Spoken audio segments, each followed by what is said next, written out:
Así que el trabajo en grupo va a ser, perdón, voy a hacer una interrupción. Sabrina, me pusiste como compañera anfitriona, ¿no? Para poder compartir Estoy en cuando eso, puedas. ya. Entonces me fui por el que me pareció algo y me acordé. Entonces, en la segunda clase vamos a trabajar más el tema de las versiones y la adaptación, cual hay que conversar, y el trabajo en grupo va a ser contextos teóricos más bien, ¿sí? Y en la tercera clase vamos a trabajar con los cuentos de autor y con La Isla del Tesoro, ¿sí? De Stevenson, que ustedes estuvieron leyendo. ¿Mm? Así que vamos a hablar un poco de la novela de aventuras y de La Isla del Tesoro en particular.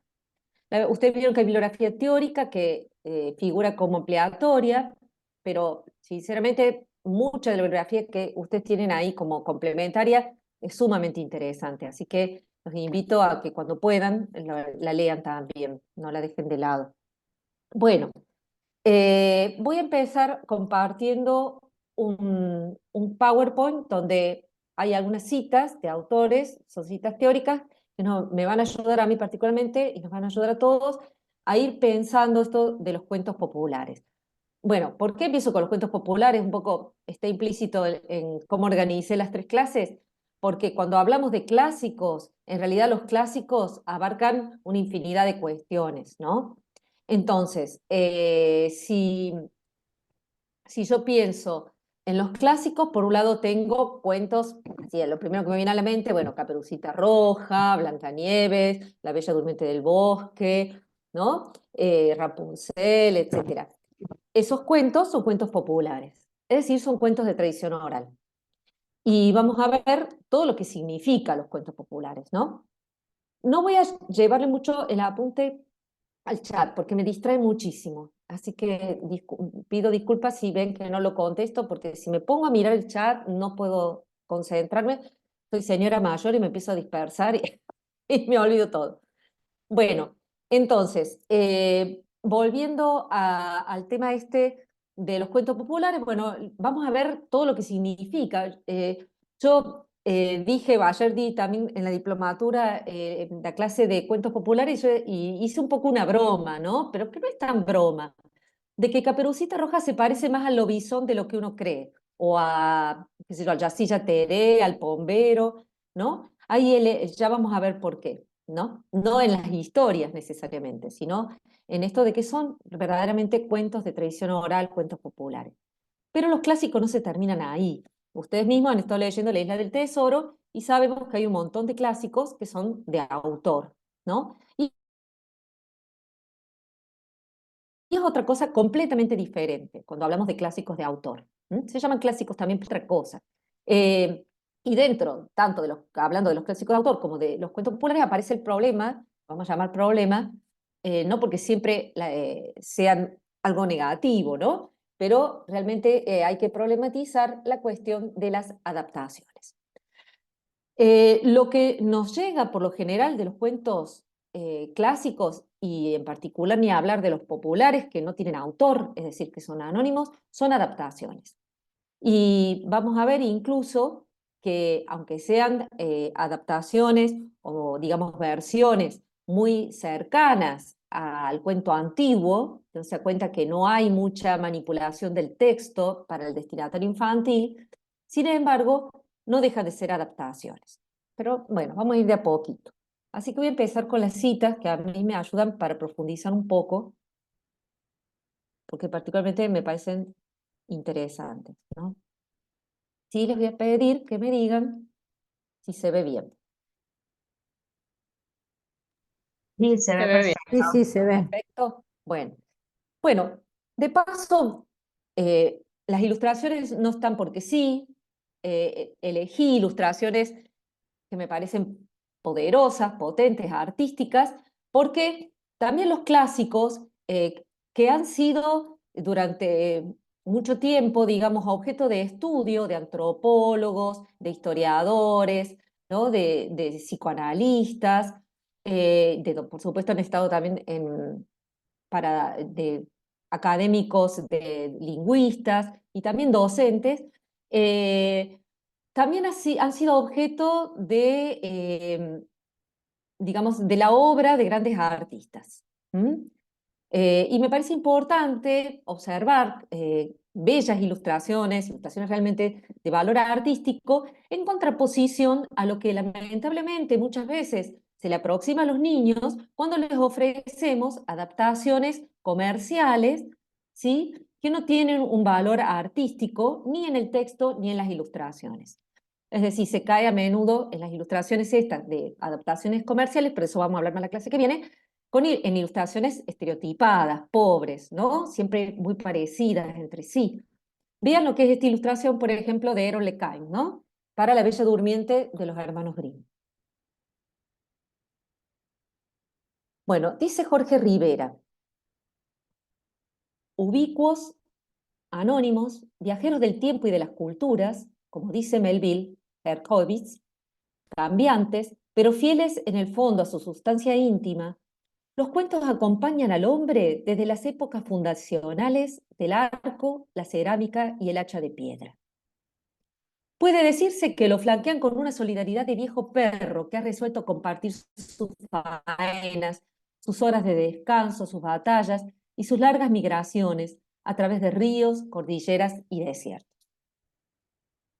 A mí me gusta mucho esta cita, de hecho hace poco en un curso sobre clásicos usé la idea de Herkovitz, de viajeros del tiempo y de las culturas, esta idea de que los cuentos populares han sido y siguen siendo viajeros del tiempo, han atravesado siglos, milenios, y han acompañado al ser humano desde las épocas del arco, la cerámica y el hacha de piedra.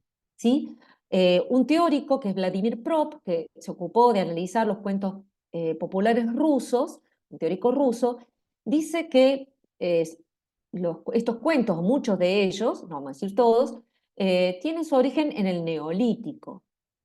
Es decir, que parece ser que el hombre empieza a crear estas historias apenas empieza a hacer uso del lenguaje, o al menos de configurarse, empezar a configurarse con mayor, digamos, agrupación social.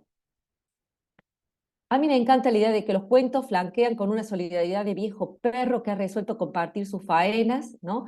Como el cuento siempre acompañando a las personas, ¿no? Tanto en sus horas de descanso junto al fuego, ¿no? Como pasaba, por ejemplo, uno puede imaginar con los cuentos populares campesinos, donde las personas después de trabajar absolutamente todo el día se sentaban junto al fuego y empezaban a contar historias, ¿no? O para narrar batallas, o acompañando los viajes.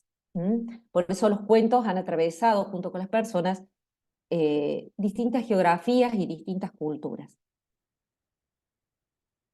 Yo propongo la tesis, dice Karl Popper, de que lo más característico del lenguaje humano es la posibilidad de contar historias.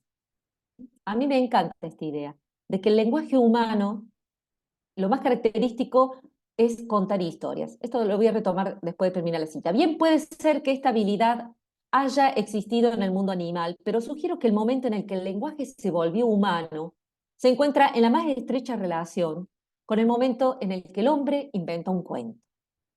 Me gusta mucho esta cita porque hace hincapié en la narración, en inventar una historia como algo inherente a lo humano. Y pensando, por ejemplo, en algunos filósofos actuales, ¿no? Como Byung-Chul Han, el filósofo coreano, que sostiene que se está perdiendo esa capacidad humana, ¿no? Que parece que ahora todo pasa por la información y que la información no es lo mismo que la narración, que no es lo mismo que poder contar una historia. Entonces, está bueno detenernos a pensar qué se pierde, ¿no? Cuando se pierde la narración en una comunidad, en una sociedad, como según dice, por lo menos Byung-Chul Han, está sucediendo actualmente. El exceso de información, dice el filósofo coreano, está yendo en desmedro de esta capacidad del relato, de la narración, de contar una historia. Si nos detenemos en la imagen, fíjense, esta imagen es de un ilustrador muy famoso inglés, Walter Crane, de, digamos, 1920 aproximadamente, ¿Cómo hace? Este es el cuento del rey rana, cómo dibuja la metamorfosis de la rana arriba del príncipe, ¿no? Una especie de proto-animación, ¿no? Es interesante esa ilustración. Bueno, dice Ana María Schua, alimentados en la tradición oral, los antiguos cuentos populares fueron para todos, chicos y grandes. Cuentos que resistieron el paso del tiempo y las traducciones, de envidiable libertad y probada eficacia. Parte de su rico caudal se vierte en la literatura para los niños, anudando con ella firmes lazos de parentesco. Ana María Schua ha sido una importante y sigue siendo una importante recopiladora de cuentos populares de todo el mundo y excelente adaptadora de esos cuentos. Ella los adapta, ¿no? Hay un trabajo literario que ella ejerce sobre el cuento.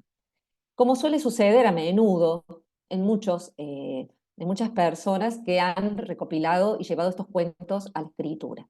No en todos, ¿no? Si han leído a Berta Vidal de Batini, habrán visto cómo ella hace otra cosa, de la que vamos a hablar después. Fíjense, dice, alimentados en la tradición oral, los antiguos cuentos fueron para todos, chicos y grandes. Esto es interesante porque yo a menudo escucho decir, los cuentos populares o los cuentos antiguos, los cuentos clásicos antiguos, son crueles porque no eran pensados para chicos, o no eran para los chicos, dicen en realidad. Lo primero es medianamente correcto, no eran pensados para chicos, en el sentido de que no existía la idea de infancia todavía, por lo cual no había una representación de que a los niños había que darles relatos especiales, depurados, con algún tipo de límite, ¿sí? Eso no significaba que no fueran escuchados por los chicos, porque eran para todos, para chicos y grandes. ¿Mm? Así que es incorrecto decir que los cuentos populares antiguos, como Blancanieves, originalmente no eran para chicos. ¿Mm? Eran para todos. Lo que pasaba, no existía la idea de que a los chicos había que darles algo especial. Eso surge recién, ¿no? Con el concepto de infancia en el siglo XVIII, fin del siglo XVII, más o menos cuando Perrault hace la recopilación de los cuentos de Mama Oca. Ahí es cuando empieza a pensarse en el destinatario infantil como desde otro lugar a como venía sucediendo, porque anteriormente no existía ni siquiera la idea de que los niños necesitaban relatos, entre comillas, especiales, ¿no? Es en ese momento cuando surge además el campo de la literatura infantil, que antes no existía. Cuentos que resistieron el paso del tiempo, dice Ana María Schua, ¿no? Estos son viajeros en el tiempo, las traducciones, yo diría las adaptaciones también. Y esto que me parece que en ella es muy importante, de envidiable libertad y probada eficacia.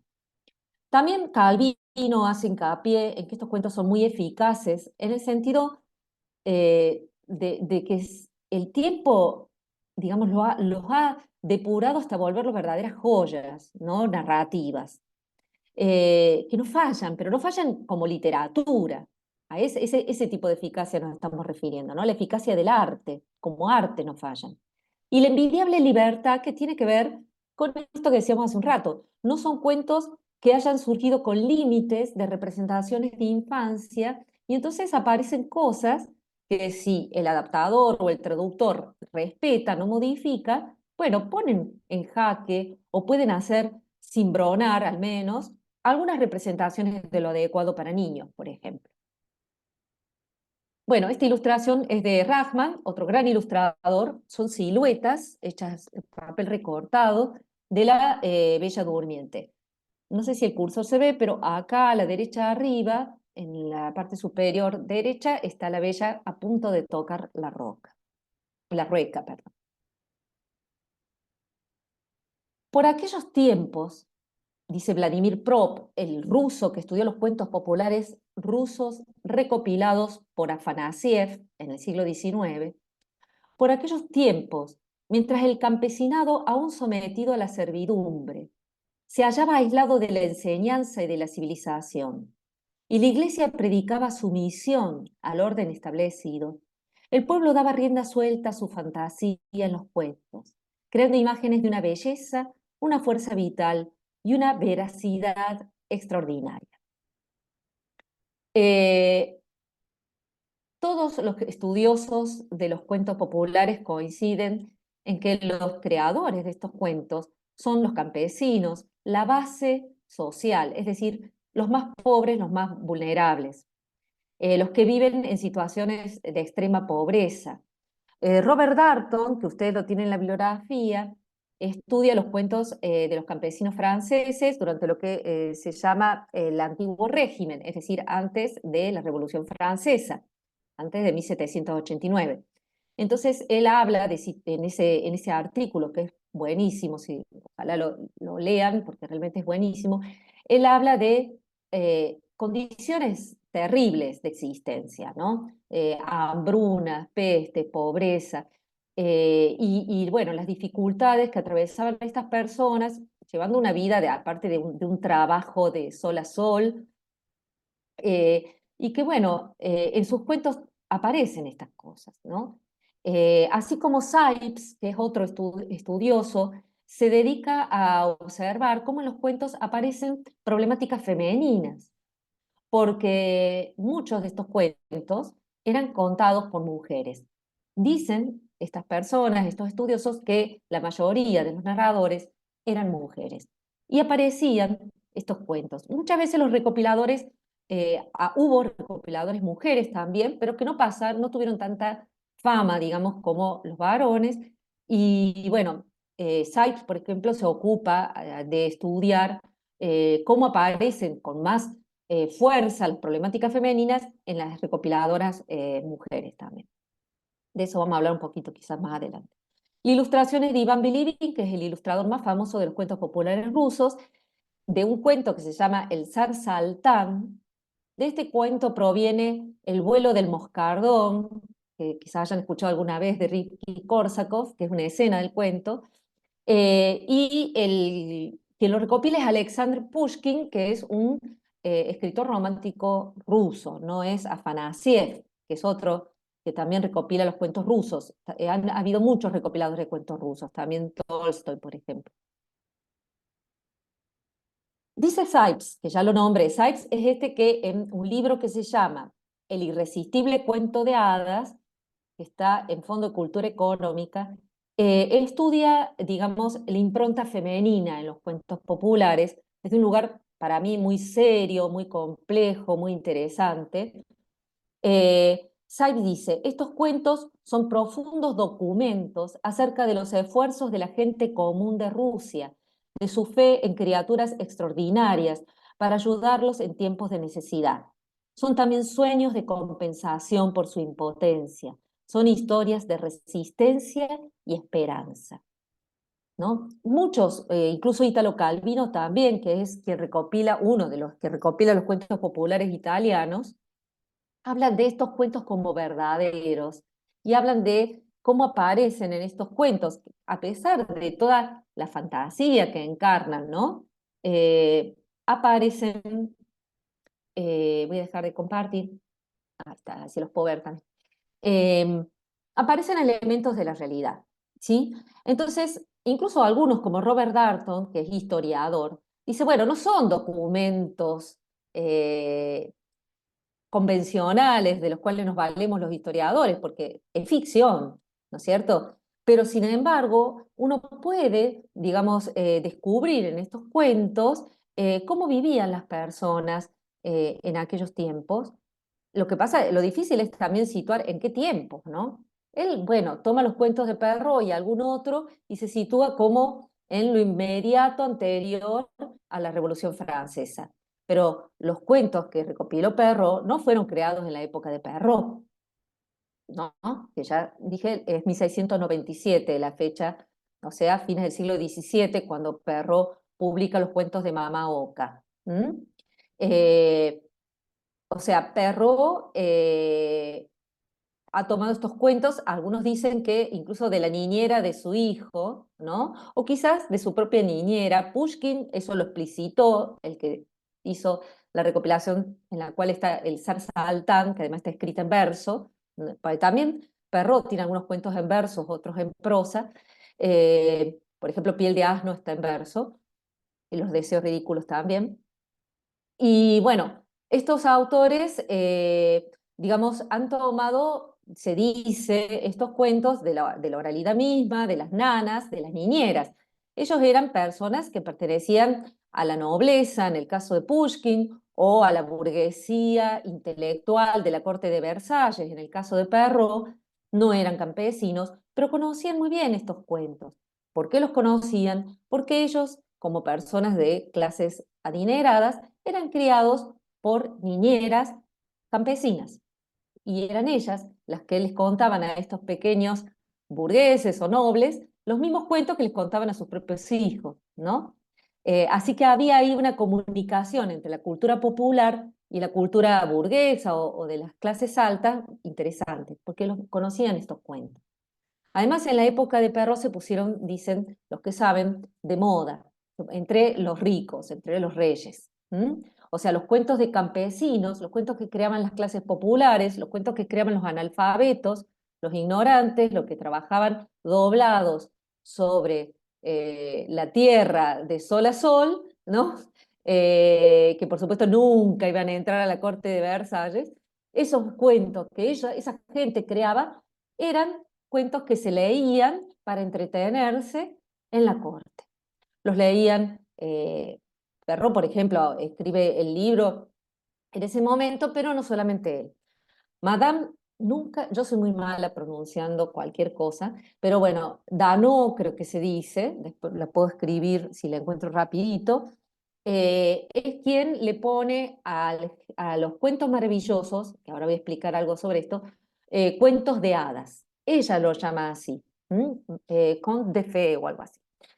Luego pasa al inglés, ¿no? Fairy tales. Pero cuento de hadas, en realidad, es un poco confuso porque uno cree que, claro, si se llama así es porque hay hadas, pero no es así. Cuento de hadas es sinónimo de cuento maravilloso.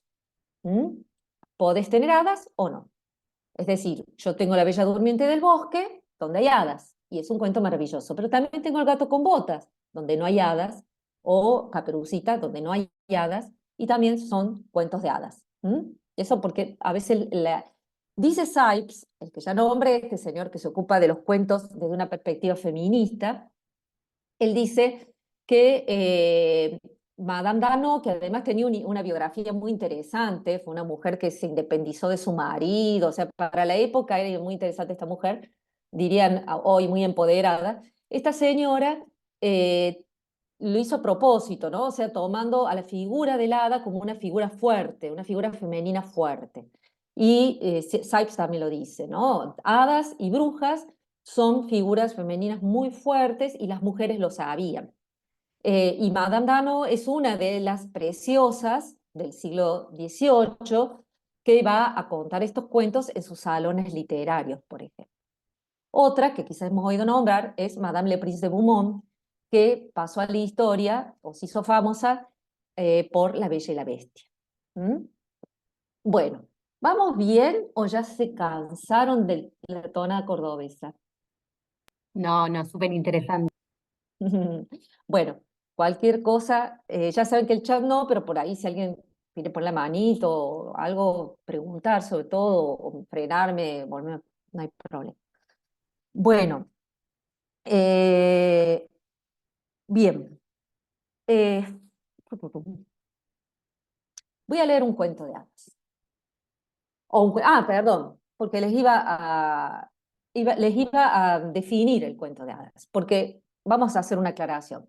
Estábamos hablando de los cuentos populares. Sin embargo, uno, claro, asocia, ¿no? La Bella Durmiente, Blancanieves, La Cenicienta. Bueno, todos esos son cuentos de hadas y son cuentos populares, pero no todos los cuentos populares son cuentos de hadas.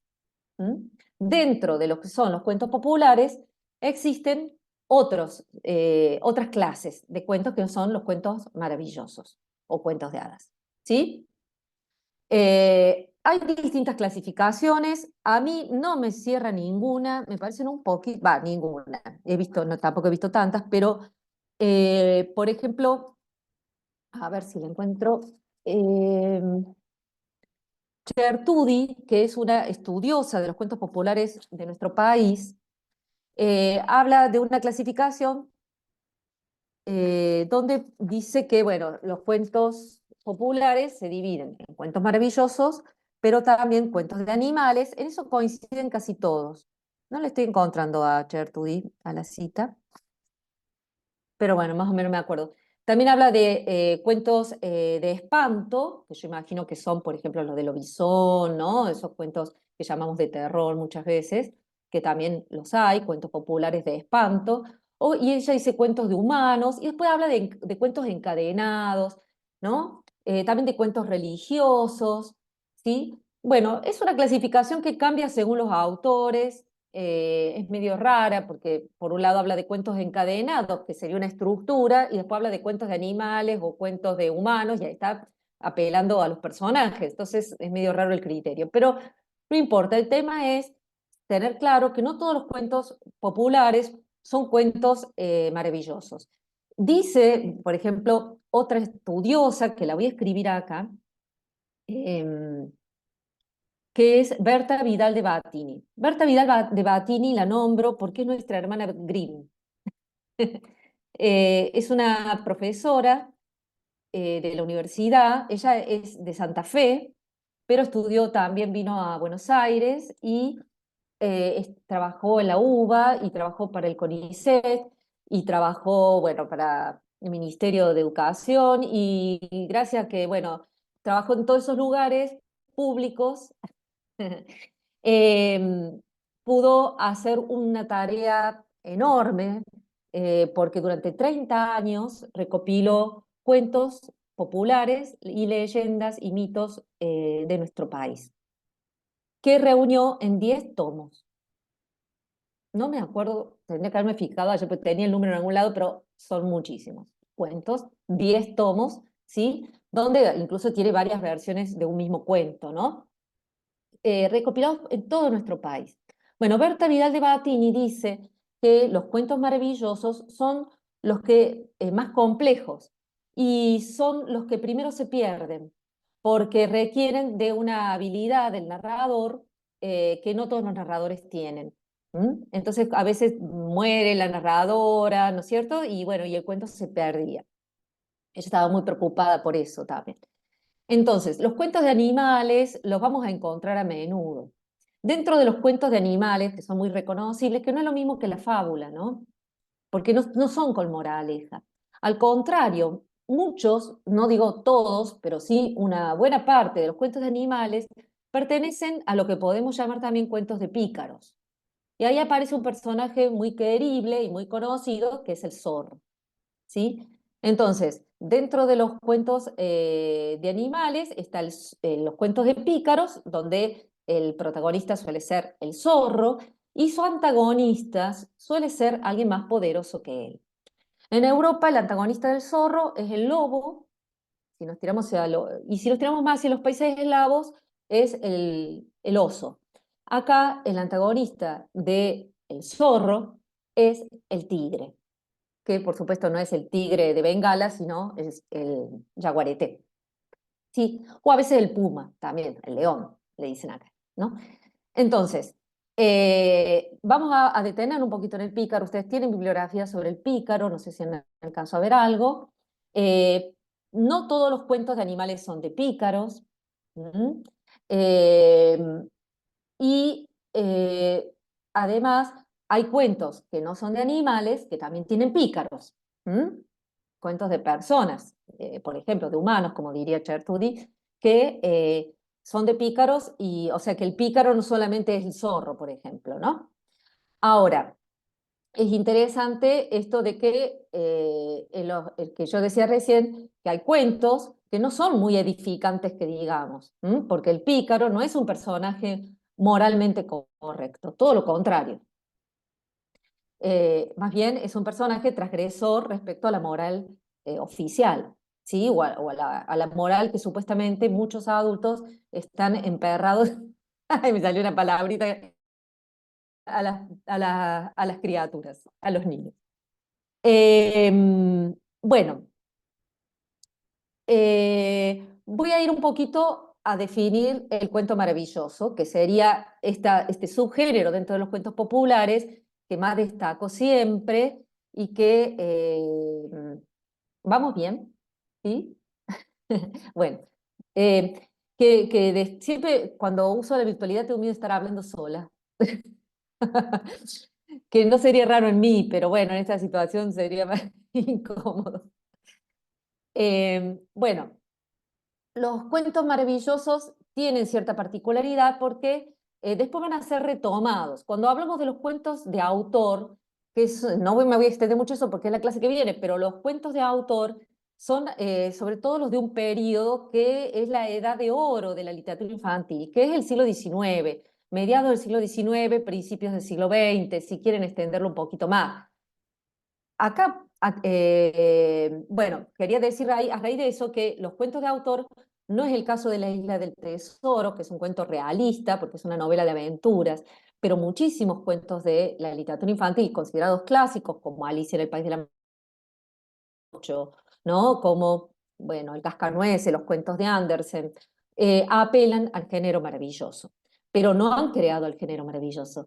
El género maravilloso es muy antiguo. El género maravilloso es justamente este género que surge, ¿no? En estas épocas remotas, donde las personas tenían otro modo de pensar el mundo, al que luego adopta la humanidad, ¿sí? A partir del siglo XVIII, fines del siglo, digamos desde la modernidad, podríamos decir, ¿no? En adelante, y que se afianzó en el siglo XVIII con el racionalismo, donde lo sobrenatural se dejó de lado. Para explicar mejor esto que acabo de decir, voy a apelar a un par de citas que lo dicen mucho mejor que yo. A ver.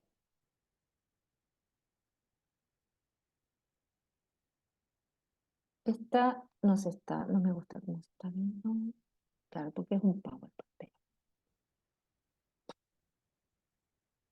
Voy de nuevo.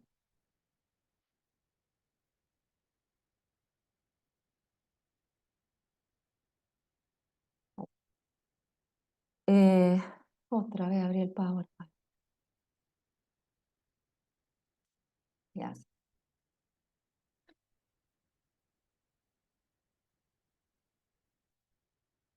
Oh, se me cerró el que tenía. Bueno, ¿ustedes lo ven bien a este, así? Sí, sí, sí, Sí. Sí, Bueno, se ve bien. bueno, sí, sí. Sí, sí. nos vamos más para abajo. Bueno, Kai Nielsen, un ilustrador dinamarqués, es decir, de los mismos pagos que Andersen, que Hans Christian Andersen, que trabajó para Disney, trabajó en la película Fantasía, por ejemplo, en la primera Fantasía, y bueno, acá ilustra Las 12 princesas bailarinas, que es un cuento de los hermanos Grimm, muy hermoso. Género maravilloso o cuento de hadas, ya vimos que es sinónimo.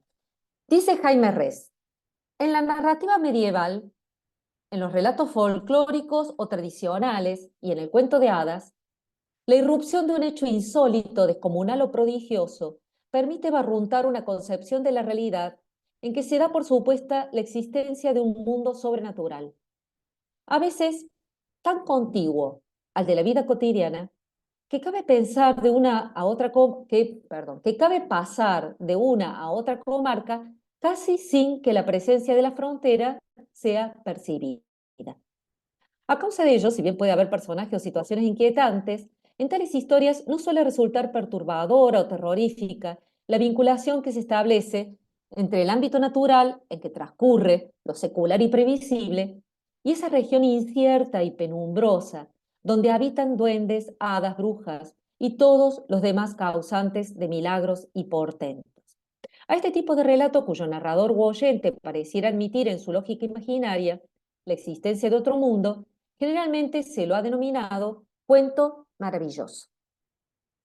A mí me gusta esta cita de Rest porque está haciendo hincapié en la concepción de realidad que subyace a la creación de estos cuentos populares maravillosos. Porque suponen, ¿no? Podemos creer que suponen una concepción de realidad que incluye lo sobrenatural. Dice, a veces tan contiguo al de la vida cotidiana que cabe pasar de una a otra comarca casi sin que la presencia de la frontera sea percibida.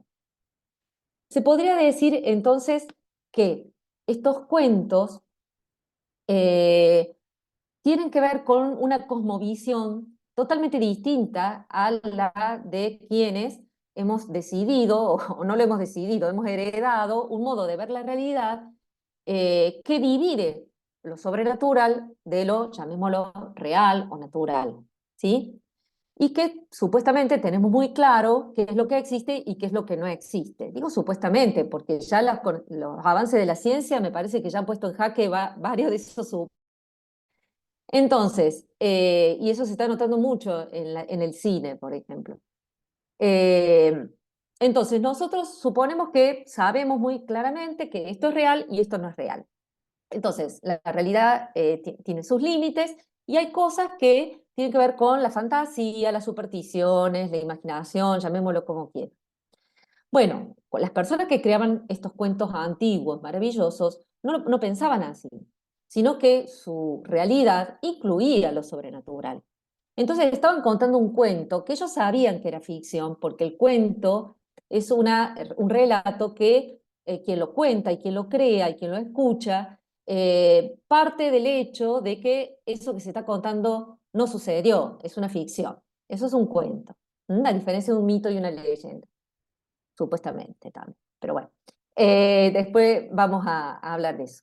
Entonces, esas personas estaban contando un cuento, pero resulta que en el cuento aparecía un hada, aparecía, ¿no? Aparecía una bruja, o aparecía un gigante, o aparecía un pombero, o aparecía un yacillateré, o aparecía un lobizón. Y bueno, en su vida, en su cotidianeidad, esos personajes eran parte de la realidad. ¿Mm? Entonces, podríamos decir que hoy, cuando leemos esos cuentos, sí, como los leemos desde un pensamiento racionalista, lógico, que separa las aguas y dice, no, todo eso no existe y esto sí, entonces hacemos un pacto con el texto, es un pacto ficcional, que decimos, bueno, el cuento dice, había una vez una princesa, ya sé, es un cuento maravilloso, incluso los nenes chiquitos también lo hacen, y ya sé que las cosas que van a suceder en ese mundo planteado por el relato no van a responder a las leyes del mundo que yo habito, según Humberto Eco, el mundo real de referencia. Entonces, de golpe, Peter Pan le enseña a volar a Wendy y sus hermanos, ¿sí? Teniendo pensamientos maravillosos y con polvito de hadas, aunque Peter Pan no es un cuento popular, ¿no? Pero es un cuento maravilloso, una novela maravillosa. O bueno, la Bella Durmiente, en este caso un cuento popular, puede dormir 100 años. ¿Sí? Las reglas son otras, no son las reglas de la realidad. ¿Sí? Pero yo ya entré al pacto con el mundo ese planteado por el cuento maravilloso y acepto esas reglas así y no hay conflicto de ningún tipo. No hay conflicto porque los personajes tampoco están en conflicto. Ya Juan te escucho, disculpa, no presté atención a tu manito. No, no, Eh, quería que terminara la idea y no la quería interrumpir. Muchas gracias. Sobre... Sí, ya termino, ya termino. Ah, 2 segunditos. Entonces, el género maravilloso tiene que ver con una cosmovisión antigua que acepta lo sobrenatural como parte de lo real, y ahí se genera este tipo de relatos. También los mitos y las leyendas, porque yo creo no equivocarme en decir que también mitos y leyendas pertenecen a si me pongo muy estricta, en el sentido de que el mito y la leyenda suponen la creencia, es decir, las personas creen que eso que se está contando sí sucedió, al menos cuando se creó ese relato. Después lo podemos leer a futuro, u otras comunidades lo pueden leer como si fuera un cuento, es decir, no creyendo. Pero sabemos que incluso en nuestro país, que hay personas que aún hoy, siglo XXI, te van a contar una historia del pombero diciendo, el pombero existe, mi tío lo vio, ¿no? Entonces le dejo cigarrillos para que me devuelva las herramientas que se llevó, ¿no? Entonces, eso, digamos, quizás, si nos ponemos así estrictos, no sé, creer en el pombero supondría que ya no estamos en el plano de la ficción, sino de la creencia, y ahí nos vamos más hacia el mito, la leyenda, que además explicaría el origen de algo, ¿no? Sobre todo el mito, bueno, podemos seguir por ese lado. Pero todos estos relatos suponen un mundo que acepta lo sobrenatural como parte de lo real, mucho más elástico en sus límites de la realidad. Y piensen que los cuentos, por más que las personas que los cuentan o los escuchan los consideren ficcionales, incluyen personajes que provienen de, como las hadas, por ejemplo, de antiguas religiones. De hecho, Sipes dice que las brujas y las hadas provienen de antiguas divinidades paganas, como puede ser Artemisa, ¿no? Y otras diosas paganas, entre comillas, porque esa es la denominación que le da el cristianismo. Y todos estos cuentos son anteriores al cristianismo. No todos quizás, pero muchos de ellos, ¿sí? Después puedo seguir con eso, pero vamos a ver qué quería decir Juan, antes que se me olvide lo que quería decir. ¿Cómo le va, profesor? Hola, Juan, Bien, ¿cómo va? mi pregunta, bueno, también iba a preguntarle eso, si muchos textos se enlazaban con viejas historias mitológicas, pero sobre la definición de cuento maravilloso, al no haber una ruptura con, digamos, una ruptura del mundo real con el mundo mágico, entendemos que ambos, mundo real como mágico, son parte de una misma cosmovisión en el mundo, en el texto maravilloso. Pero ¿qué diferencia teórica podemos encontrar entonces del realismo mágico? Que el realismo mágico también borra los límites de lo real y de lo mágico. Porque yo pensándolo, no sé, para explicar las diferencias entre el cuento maravilloso clásico y el realismo mágico de 1920, 30, 50. Porque ambos tienen esa misma concepción de que en un mundo real pasan eventos sobrenaturales, digamos, mágicos, hasta podría ser tipos... em, Sí, los cuentos de García Márquez y bueno, Claro, novelas. y él Sí. no produce la vacilación del cuento fantástico, o sea, no hay un choque de la realidad. Es como que, no Bueno, sé, en realidad, sí, perdón. la de Juan y las habichuelas mágicas, es como que, bueno, se tiran, crece y se va a otro mundo y listo. Está como junto y a veces enlazado el mundo mágico con el real. Sí, está muy bien tu diferenciación. Yo creo que es más fácil si vamos por el, igual no le voy a esquivar al bulto, me encantaría, pero no lo voy a hacer, no sería honesto de mi parte, pero voy a apuntar a lo segundo, es decir, si está muy bien hacer la aclaración, la diferencia entre género maravilloso y género fantástico. No le voy a esquivar Ujú. al realismo mágico, lo vamos a dejar lo digo después. Bien. El género maravilloso es antiguo y tiene que ver con una cosmovisión, es decir, un modo de interpretar el mundo que acepta lo sobrenatural como parte de lo real. Ujú.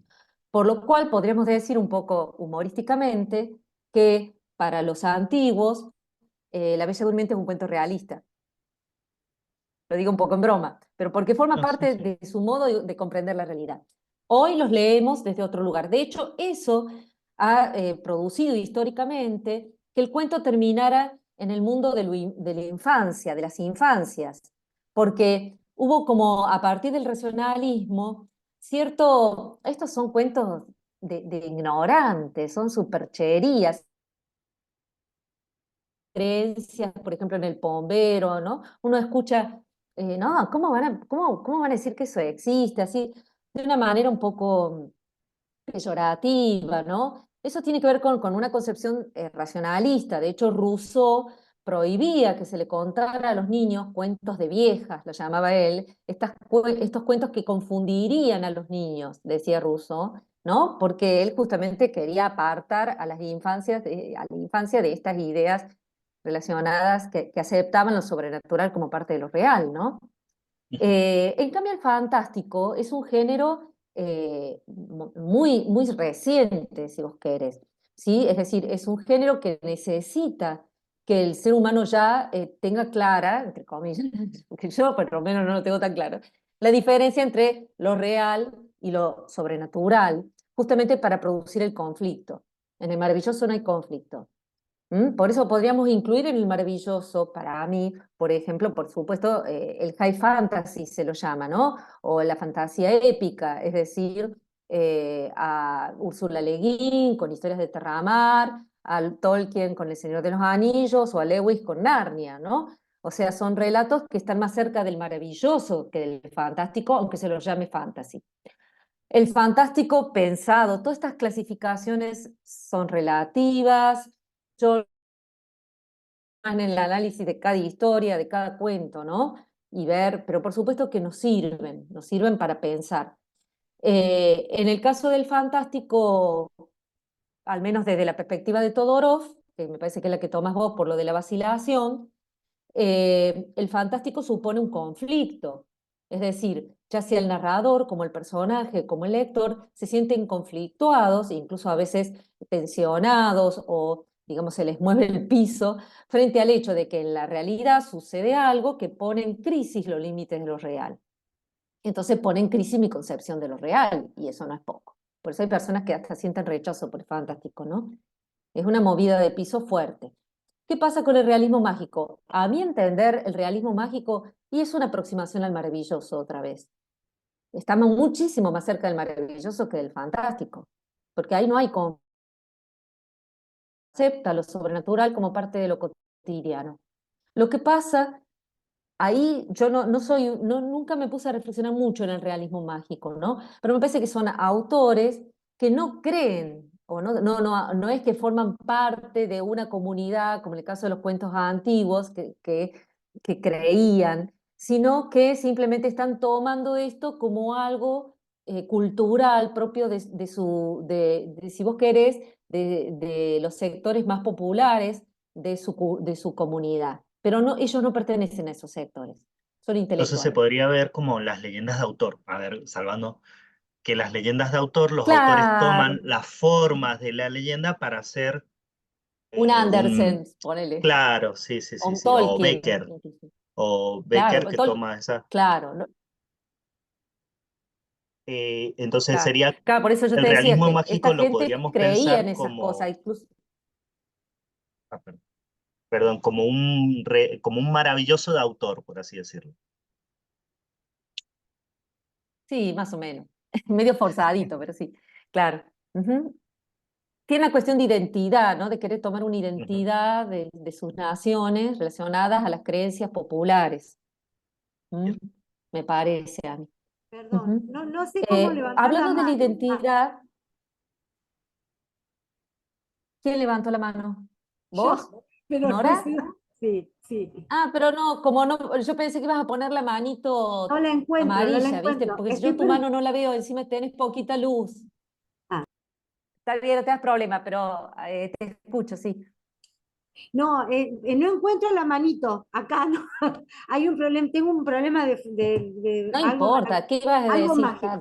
No, yo lo que quería, a lo mejor estaba pensando que el realismo mágico, además, tiene como no sé cómo expresarlo, pero tiene como un surgimiento muy particular que tiene que ver de algún modo con, además de un movimiento literario muy fuerte que es en el siglo XX, y me parece que eso también es como que hay características que lo acercan al maravilloso y a la vez lo alejan, porque en el realismo mágico, García Márquez y otros autores que escriben con esas características, ponen en el centro muchísimo lo político y las cuestiones de poder en una sociedad, porque en verdad lo que ellos quieren hacer es poner ahí, em, mostrar ante la conquista que en nuestras tierras americanas, digamos, también había cosmovisiones también. Entonces,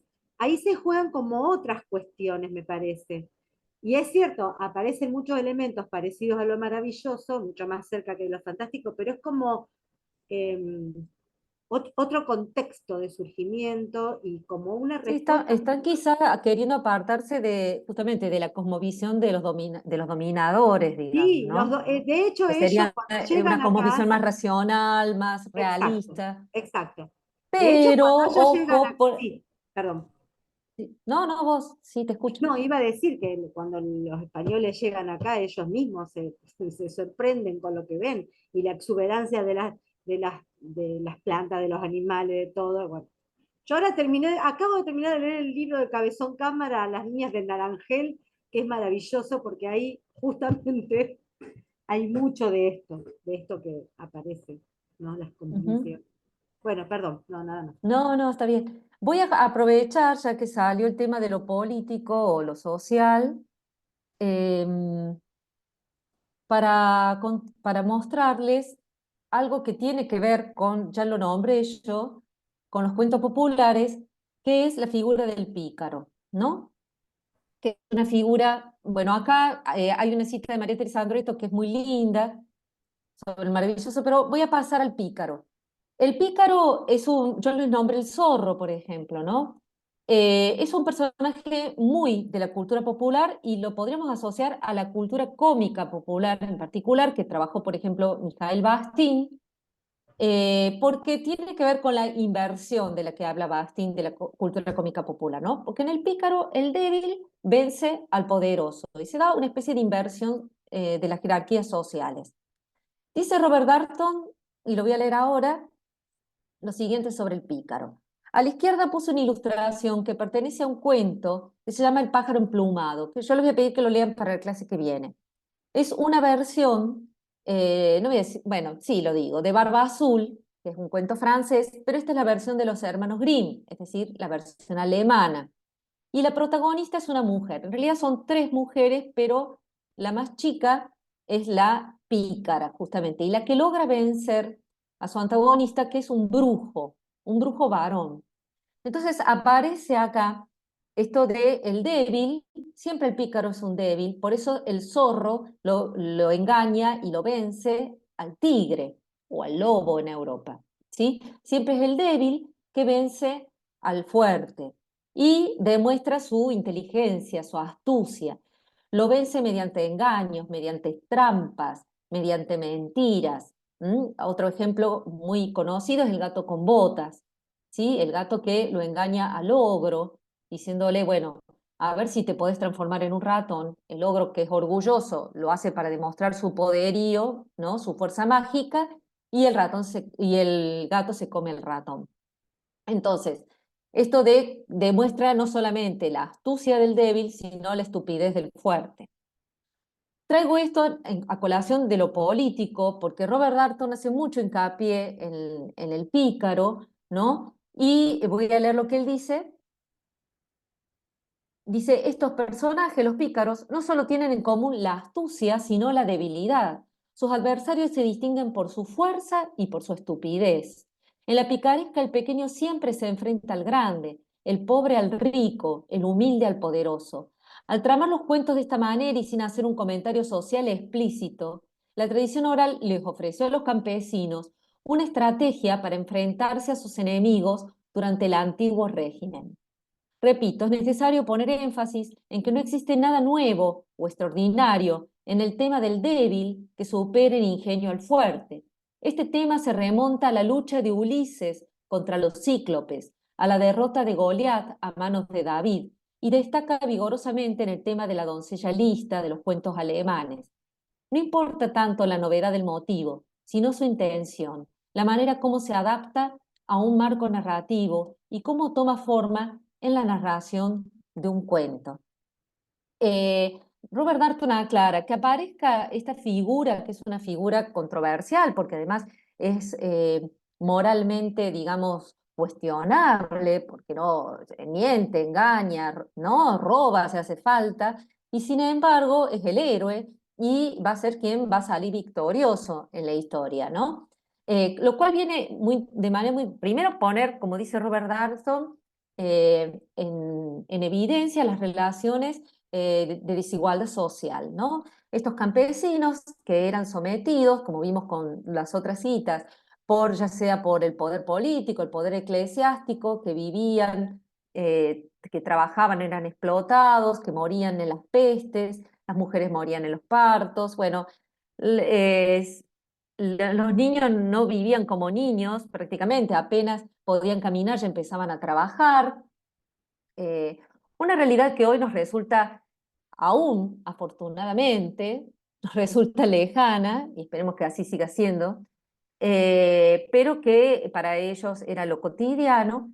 Y bueno, en esa realidad ellos se daban el gusto de crear historias donde el débil, el vulnerable, vencía al poderoso.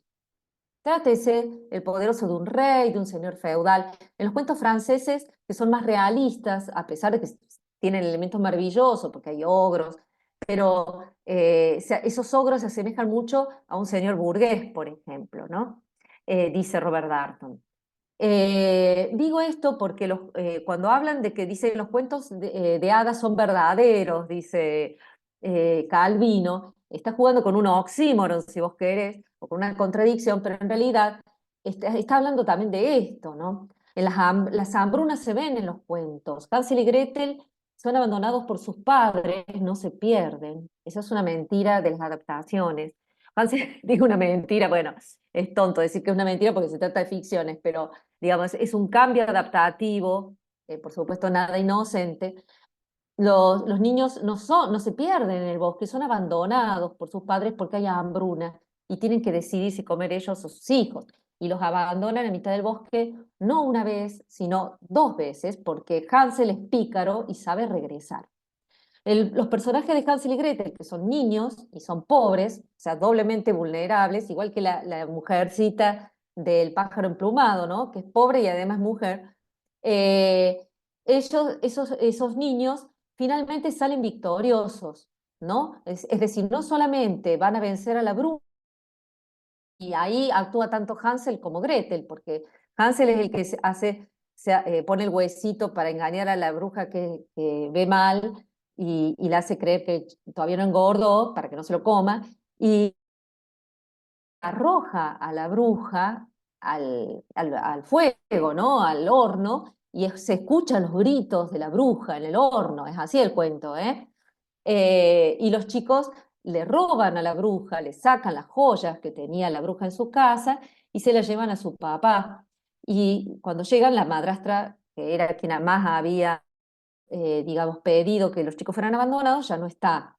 Y los chicos regresan con su papá y le solucionan el problema económico al padre. O sea, no solamente se salvan a sí mismos, sino que salvan a la situación del papá. Estoy bien porque los veo a todos congelados. Se escucha Sí, perfecto. sí. Ah, bueno, me asusté porque... Bueno, Hansel y Gretel es el cuento que uno suele recurrir para hablar de todo esto, pero no es el único. Dice Robert Darnton que a menudo en los cuentos, cuando aparece la posibilidad de pedir un deseo, lo que pide el protagonista es comida.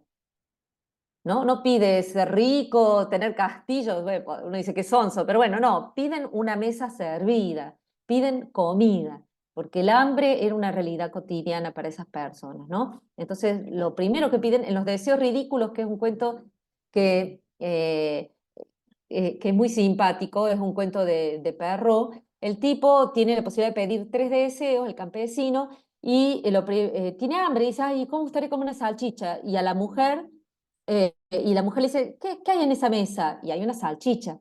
Entonces, partiste un deseo, le dice la mujer, lo quiere matar. Entonces lo empieza a insultar, ¿no? Se pelean mal, ¿eh? Se pelean mal. Y entonces él le dice, pero que se te pegue la salchicha en la nariz. Y pa, se le pega la salchicha en la nariz a la mujer. Entonces la mujer le dice, pero perdiste 2 deseos, ¿viste? Y los dos se quieren matar. Y bueno, ¿y qué tienen que hacer? Y pedir que se le despegue la salchicha a la mujer de la nariz y se le acabaron los 3 deseos, ¿no? Ese cuento es muy lindo y está en Perro, pero también está en unos libritos que llegaron a todas las escuelas a través del Ministerio de Educación de la Nación cuando existía, el ministerio digo, ahora ya forma parte de lo sobrenatural, ya no existe más, pero cuando existía, mandaron unos libros, eso también existía en otras épocas, que mandaran libros a las escuelas, y en ese libro, ustedes son los libros de los cuentos de Polidoro, son varios tomos. ahí en uno de los tomos está, que de hecho les puedo pasar los links porque están también en la web, pero es más lindo tenerlo en papel y suelen estar en las escuelas de todo el país. Ahí están los deseos ridículos, adaptados por Beatriz Ferro, que aparece como los 3 deseos. Es muy simpático ese cuento, la verdad. Bueno, acá aparece otra cosa. En los cuentos populares, yo le decía ayer a las chicas, dice Bakhtin, se le da importancia mucho a la comida, porque dice Bakhtin, en realidad la cultura popular le da importancia a todo lo que tiene que ver digamos, de la panza para abajo, de la barriga para abajo. Dice, y la cultura oficial le da importancia al cuello, del cuello para arriba, ¿no? O sea que va a aparecer también en los cuentos populares a menudo lo escatológico y lo sexual también. Bueno, a mí me gustaría leer un cuento, si vamos bien, creo que vamos bien, vamos bastante rápido, pero un poco lo del pícaro lo traje por esto de que eran cuentos populares, eran cuentos antiguos, pero ojo que la crítica social, la cuestión política aparecía, ¿eh? O sea, no es que, porque es como que, che, como nos llegan tan lavaditos, tan pasados por la bandina estos cuentos, ¿vieron? A través de las adaptaciones, de las que vamos a hablar la clase que viene, por ahí pensamos que son todos iguales, que terminan en matrimonio y nada más, que las princesas son bobas y todo lo demás. Pero no es así. Si uno indaga, conoce, busca, empieza a aparecer cosas que tienen que ver con sociedades que, bueno, la estaban pasando mal, la peleaban y que daban cuenta de una realidad muy difícil y de una crítica a esa realidad. Que, según dice Robert Darnton, ojo, no eran revolucionarios, ya vi 2 manitos, no eran revolucionarios en absoluto, no es que estaban buscando hacer la revolución de 1789, y todo volvía a la normalidad. Pero por lo menos en el lapso del cuento, dice Robert Darnton, se daban el gusto, ¿no?, de cuestionar la realidad e incluso de vencer esa realidad, de invertir las jerarquías sociales y de, incluso en algunos cuentos, como el Sastrecillo Valiente, llegan a ser reyes o príncipes. ¿Mm? Sí, creo que Débora estaba antes y después Greta, ¿no? No sé quién levantó primero. Que quiera hablar primero. Débora, deja la Greta, dale, que a vos ya te conozco. Dale. Hola, Marcela. Sí, Nosotros hola, nos Greta. conocemos, yo te conozco de la Biblioteca Juanito, que hice un curso hace muchísimo tiempo, pero bueno, un gusto. Hola, Imaginá, recordaba los hijos de fondo, recordaba o sea, en cuanto a lo que traías del pícaro, pensaba cómo es de central también esa figura y ese motivo en la literatura infantil en general, que tiene que ver también con una jerarquía de poder inherentemente, o sea, como en su base. Y de cómo ese motivo también está en un montón de libros álbum y de cuentos contemporáneos, que yo pienso en El Grúfalo, por ejemplo, que es ese mismo motivo, es del pequeño siendo astuto y venciendo, y también hay algo de, qué sé yo, del destinatario niño como pequeño que puede subvertir esa jerarquía de poder y ser más pícaro, más vivo que el adulto, que mismo a veces es quien le está destinando el cuento.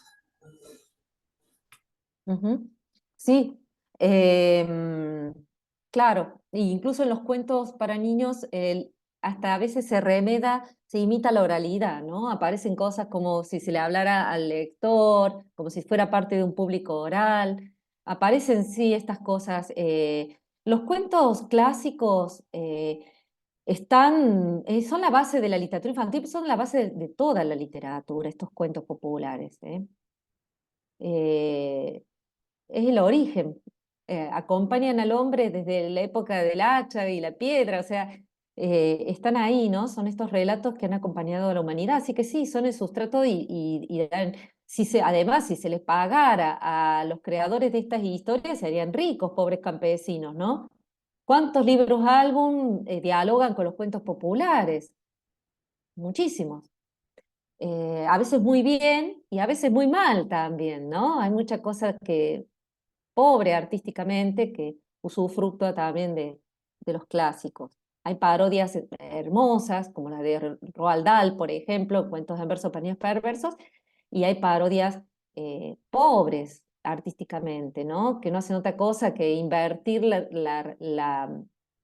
los roles de los personajes, a veces desde cuestiones ligadas a una especie de mensaje manipulador, ¿no? De que, bueno, ahora las princesas dejaron de ser pasivas y Sí. son todas súper heroicas, ¿no? Pensaba como en eso, como ese falso progresismo de Claro. volver un dogma o tratar de usar el cuento como con un propósito didáctico que no tenía originalmente. Y Claro, por sacar, eso yo hago claro, hincapié en el pícaro, porque no es que estos cuentos no tuvieran moral implícita en algunos casos, ¿no? No tenían moraleja, la moraleja la pone Perrault, le inventa él las moralejas. Moraleja es cuando aparte aparece, ¿no? Como en las fábulas. Los cuentos no, se contaba el cuento, pero a veces implícitamente era premiado el personaje más valiente, el personaje más honesto, el más generoso, y se castigaba al egoísta, ¿no? Al que no era empático, diríamos hoy. Había algo de eso en los cuentos, claro que sí. Pero también existen estos personajes como el pícaro, que no, ahí se premia la astucia, el engaño, ¿no? Pero que tiene que ver con cuestiones de supervivencia en unas sociedades muy difíciles donde los de abajo solo contaban con eso, con la astucia para sobrevivir. ¿Mm?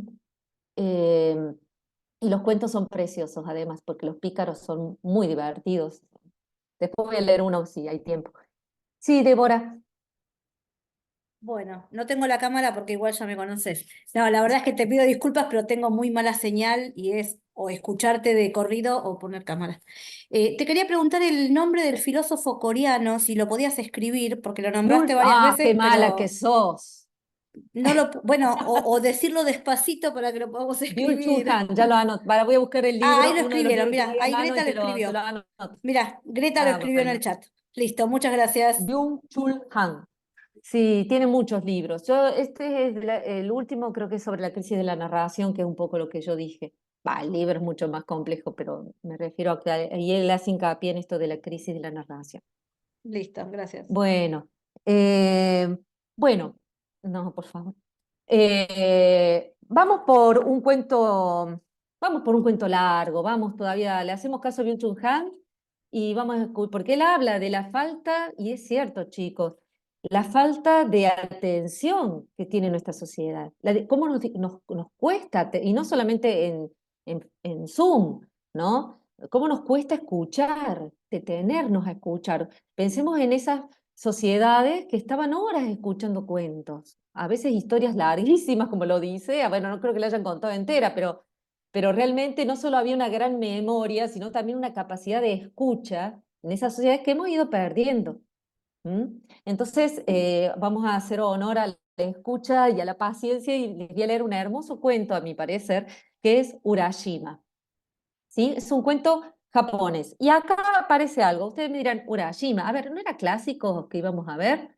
¿Quién es ¿Qué es eso, Urashima? Nadie lo conoce. ¿De qué clásico me estás hablando? Bueno, ahí podemos discutir clásico para quién. Porque Urashima para los japoneses es más clásico que la Caperucita Roja. O sea, ven, el concepto de clásico es absolutamente relativo. Yo les digo a ustedes, Basilisa la Bella. Y ustedes me dicen, mucho gusto. Bueno, pero para los rusos, Basilisa la Bella es un cuento súper clásico, como lo es El pájaro de fuego, que nosotros no lo conocemos quizás. Entonces, ¿clásico para quién? ¿No es cierto?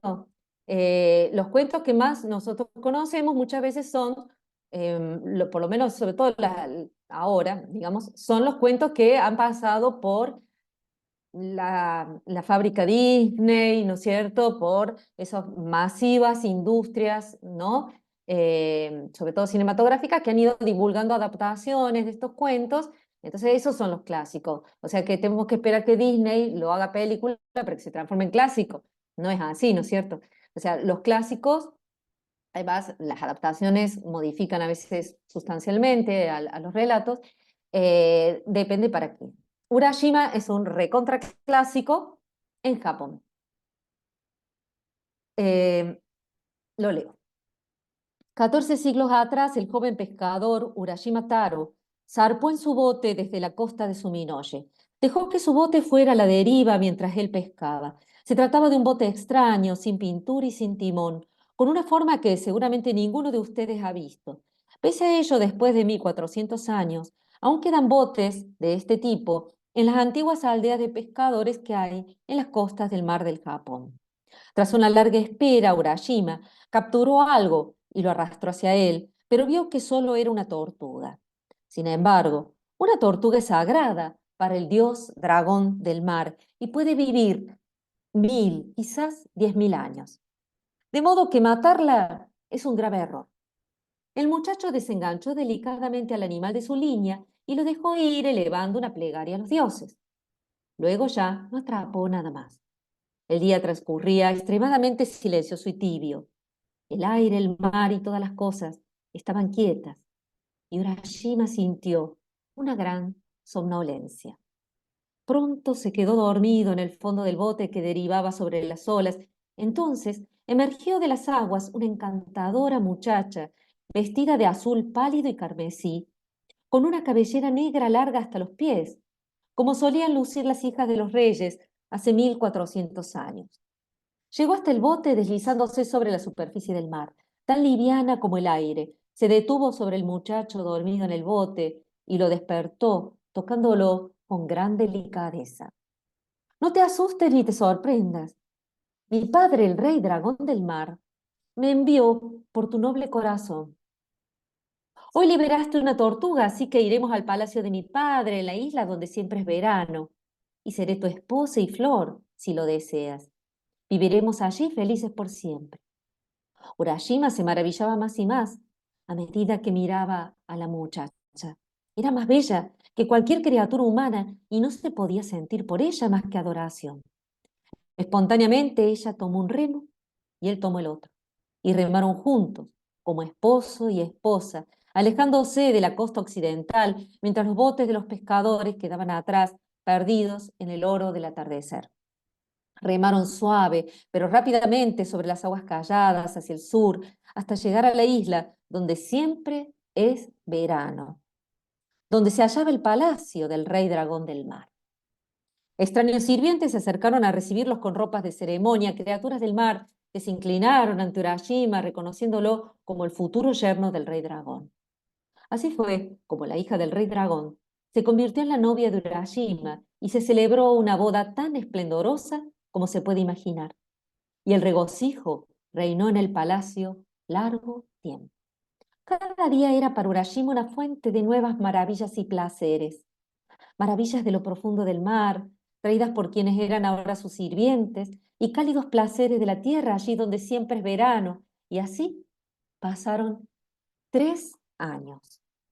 Sin embargo, a pesar de todos esos increíbles dones, cada vez que el joven pescador pensaba en su familia, que quizás estaba aún esperándolo frente a la costa, sentía una gran angustia en su corazón. Así que finalmente le rogó a su esposa que lo dejara ir a casa por un breve tiempo, solo para hablar con sus padres, y le prometió que regresaría enseguida. Al escuchar esas palabras, la princesa empezó a llorar y sollozó silenciosamente durante un largo rato. Si realmente irte es tu deseo, debes ir, pero tengo mucho miedo de tu partida. Temo que no volvamos a vernos. Te daré una pequeña caja para que lleves contigo. Te ayudará a regresar si haces lo que te digo. Por encima de todas las cosas, pase lo que pase, no debes abrirla nunca, porque si la abres, ya no podrás volver y entonces jamás nos volveremos a ver. La muchacha le dio, perdón, está bien. La muchacha le dio a Urashima una pequeña caja lacada atada con un cordón de seda, y esa caja puede verse hoy en día en el templo de Kanagawa, a la orilla del mar, donde los sacerdotes conservan también la red de Urashima y algunas joyas raras que él trajo del reino del rey dragón. Urashima tranquilizó a su esposa y le prometió que nunca, jamás abriría la caja, ni siquiera aflojaría el cordón de seda. Luego atravesó el esplendor de la luz del verano, las olas dormidas y silenciosas, y finalmente dejó atrás la silueta de la isla del rey dragón, como si hubiese estado en un sueño. Al poco rato volvió a ver las montañas azules del Japón, recortándose en el aire brillante del día hacia el norte. y otra vez se deslizó por la bahía donde había nacido y llegó con su bote a la playa. Sin embargo, al bajar a tierra, sintió que no podía hallar el camino. Todo aquello con lo que se encontraba, todo lo que veía, le producía un terrible desconcierto, la más terrible duda. Los lugares eran los mismos, pero ya no lo eran. La aldea de sus padres había desaparecido. Había allí una pequeña ciudad, pero las casas no eran las mismas, ni los árboles, ni los prados, ni los rostros de la gente. Todos los puntos de referencia conocidos se habían perdido. El templo había sido reconstruido en otro sitio y los bosques se habían desvanecido de los alrededores. Solo la voz del pequeño arroyo que corría entre las piedras y la forma de las montañas eran las mismas. Todo el resto era desconocido, extraño, nuevo. En vano trató de encontrar el rastro de sus padres. El barrio de pescadores lo asombró como ninguna otra cosa, quizá porque le había sido tan familiar en algún momento. No podía recordar ni identificar uno solo de los rostros que veía. Finalmente Urashima encontró un hombre muy viejo, que caminaba ayudado por un bastón, y le preguntó el camino a la casa de la familia de Urashima Taro. El hombre se quedó mudo un instante, azorado, y le pidió que le repitiese la pregunta varias veces. Finalmente exclamó: Urashima Taro, ¿pero dónde sales tú que no conoces la historia? Urashima Taro, hace más de 400 años que se ahogó en el mar. Hay un pequeño monumento erigido en su memoria en el cementerio. Las tumbas de toda su gente, sus familiares, están ahora en el viejo cementerio que ya no se usa. Urashima Taro, ¿cómo puede ser tan tonto de preguntar por su casa? Y el viejo pescador se alejó cojeando, aún riéndose de la simpleza del muchacho que le había hecho semejante pregunta. Urashima fue al viejo cementerio, ya sin uso, y allí encontró su propia tumba, y la de su padre, su madre y su descendencia, así como la de muchas otras personas que había conocido. Cuanto más viejas eran, más invadidas por el musgo estaban las lápidas, y más difícil era leer los nombres en ellas. Urashima comprendió que había sido víctima de una extraña ilusión. Se fue hacia la playa llevando entre sus manos la pequeña caja que le había dado la hija del rey dragón del mar. Pero ¿qué era esa ilusión? ¿Y qué había en esa extraña caja lacada? ¿O sería quizás esa caja la responsable de su ilusión? Y entonces la duda fue más fuerte que su fe. Insensatamente rompió la promesa hecha a su amada, desprendió el cordón sedado y abrió la caja. En ese instante, sin un solo sonido, salió de allí un vapor helado y espectral que se elevó en el aire como una nube ligera de verano y se deslizó suave y rápidamente hacia el sur, sobre el océano callado. Nada más había en la caja. Y Urashima comprendió que había destruido así su propia felicidad, que jamás volvería a ver a su amada, la hija del rey dragón del mar, y lloró amargamente envuelto en su soledad. Pero fue solo un momento. Al instante siguiente, él mismo había cambiado. Un golpe helado atravesó su sangre. Los dientes se desprendieron de las encías. Su rostro se arrugó. Su cabello se volvió blanco y frágil como la nieve. Sus miembros y toda su fortaleza flaquearon y cayó sin vida sobre la arena, derrotado por el peso de 400 inviernos.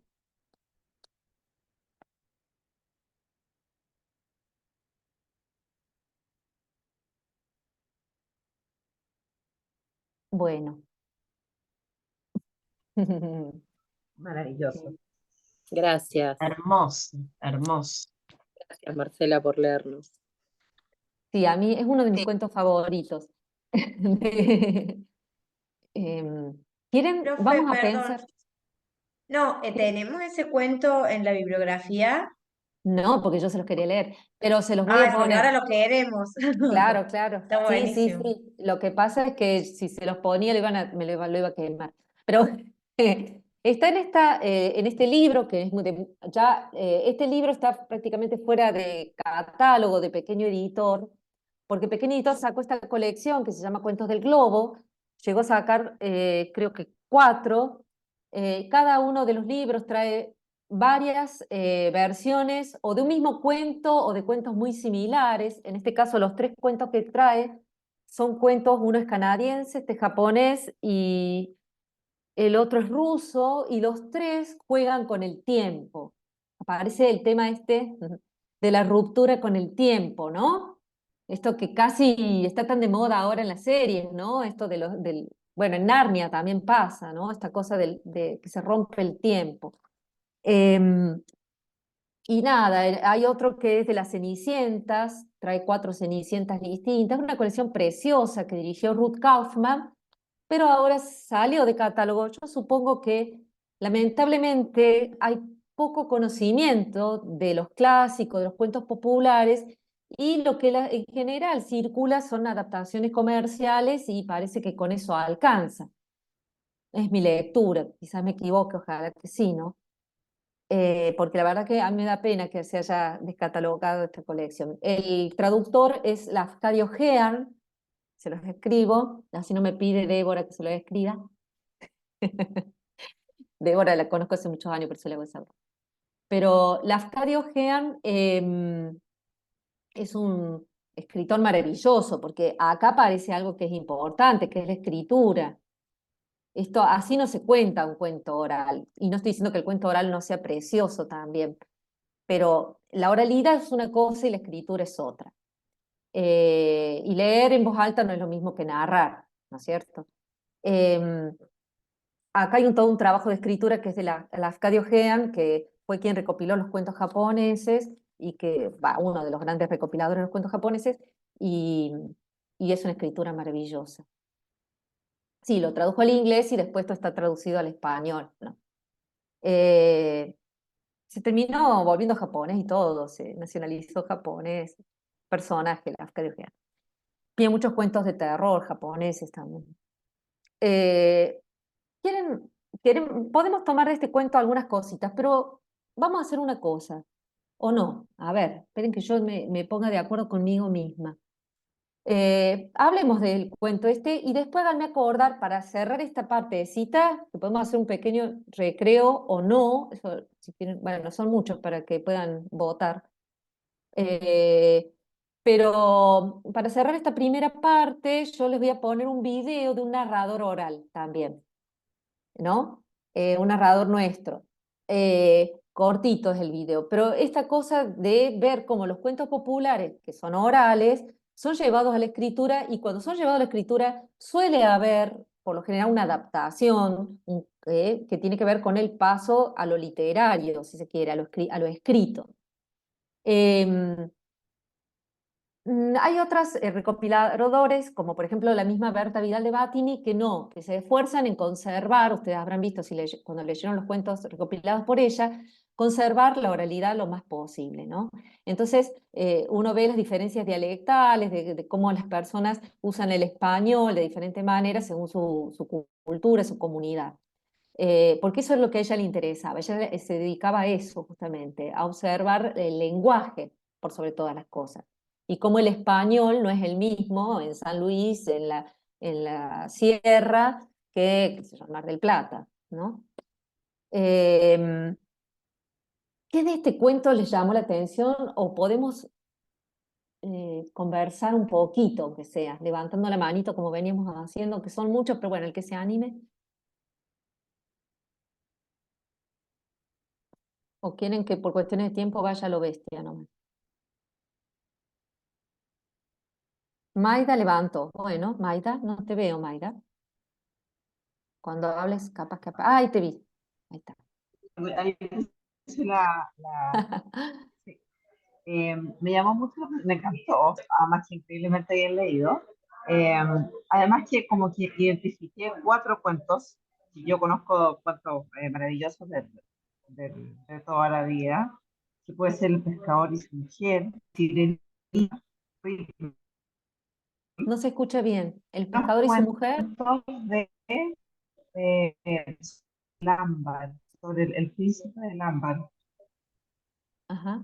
El pescador y su mujer, Sí, La el pescador y Sirenita. su mujer lo conozco bien. ¿Sí? Yo no lo veo muy parecido al pescador y su mujer. Me atrevo a discutirte. ¿Qué te parece? No, Porque hay un parte, pescador, sería. porque parte ¿Eh? así. No, porque el pescador y su mujer pesca un pescadito dorado y lo suelta. El pescadito la recompensa.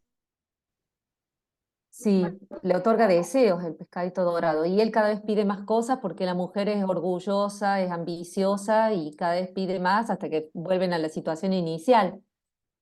Eh, Exactamente. O sea, pero no esa parte, sino que la parte del principio, cuando el pescadito es atrapado y como lo suelta, lo recompensa, igual como Está bien. Bueno, sí, hay suelta una la cuestión tortuga. de pescadores ahí dando vuelta, ¿no? De sociedades seguramente relacionadas a la pesca. Bueno, Japón, por supuesto. Ujú. El otro es alemán, el pescador y Sí, su mujer, el que se conoce. Sí. ajá. Bueno, el Rip Van Winkle también es la misma idea, que Rip Van Winkle vuelve 100 años después a su lugar, y, están todo, y de todo ha desaparecido. Ajá. No sé Ese si cuento no lo conoces el conozco. cuento, No. ¿no? Bueno, y hay otro que no me acuerdo, que se llama Castillo de Ámbar, no me acuerdo exactamente de dónde es, pero que también habla de como Neptuno, que tiene todo un mundo de ámbar y tiene una sirena que se casa con un pescador al cual le roba el corazón. Es parecía como, no sé, pude ver varios cuentos en uno, por así Ajá. decirlo. Bien. Ujú. Sí, ustedes, Me encantaron. hay veces que esa fusión de cuentos es mucho más explícita, ¿no? O sea, realmente, por ejemplo, ustedes leyeron el de las siete cabezas, el dragón de las siete cabezas o algo así se llama, que es de Berta Vidal de Batini, y allí la serpiente de siete cabezas, es uno de los cuentos que ustedes tenían.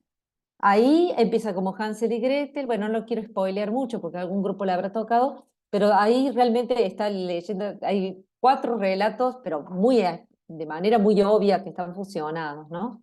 A veces sucede eso. Y a veces uno hace intertextualidades que, bueno, las hace el lector, ¿no? Que tiene más que ver con el lector que puede hacer sus relaciones intertextuales por algún motivo, como puede ser, bueno, esto de la pesca, ¿no? También podemos relacionarlo con Pandora, por ejemplo, por la cajita, ¿no? La prohibición de abrir la caja. Solo que acá el personaje es masculino y en Pandora es femenino, y en Pandora es importante que sea femenino porque es un cuento bastante misógino, ¿no? Ujú. Sí, sí. Débora, que... En los que vos mandaste había uno que la que desobedece es ella, El cerdo pero encantado será. claro, pero después ella tiene una forma digamos, reivindicarse y gastar tantos pares de zapatos y qué sé yo, y finalmente tiene el final feliz, que era lo que yo estaba esperando con este. Claro, claro. Yo he visto otras versiones que no tiene un final tan trágico. Ahora no recuerdo bien, pero a mí me gusta el final trágico, me encanta.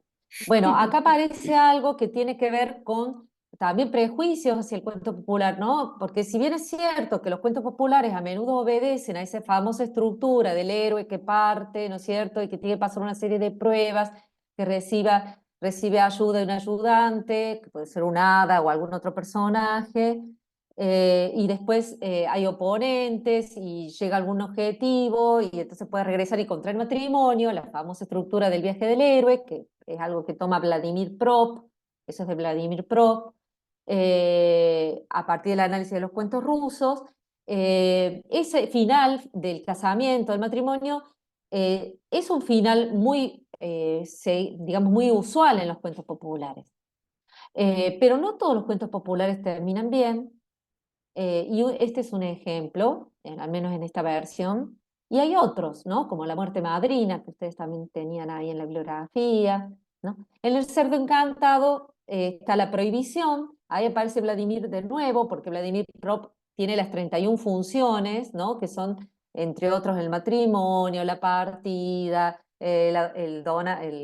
¿cómo es bueno, la prohibición, la transgresión, y en este caso aparecen ambas, ¿no? La prohibición y la transgresión, y el personaje no puede reivindicarse, digamos.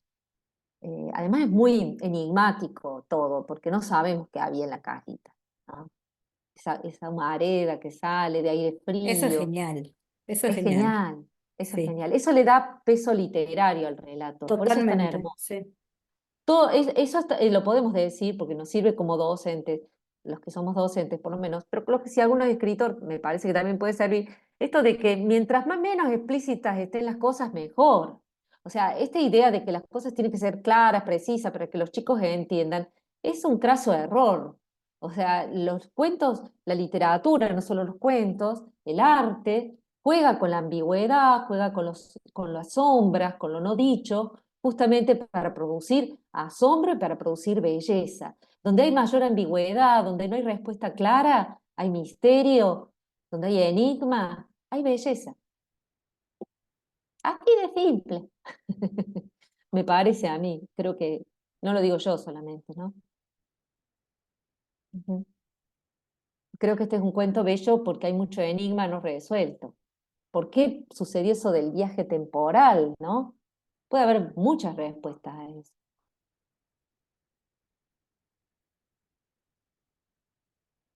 Y Greta, ¿no ya desististe? Habías levantado la mano, ¿no? No desistí, pero en realidad era más porque justo lo nombraste a Pandora, o sea, mientras al principio enseguida me vino el paralelo con Pandora, con Orfeo, con Barba Azul, este tema de si te das vuelta la vas a perder, pero no poder resistirse aún así, sabiendo que, o sea, y como decía un poco Blanchot, ya estaba perdida desde el comienzo.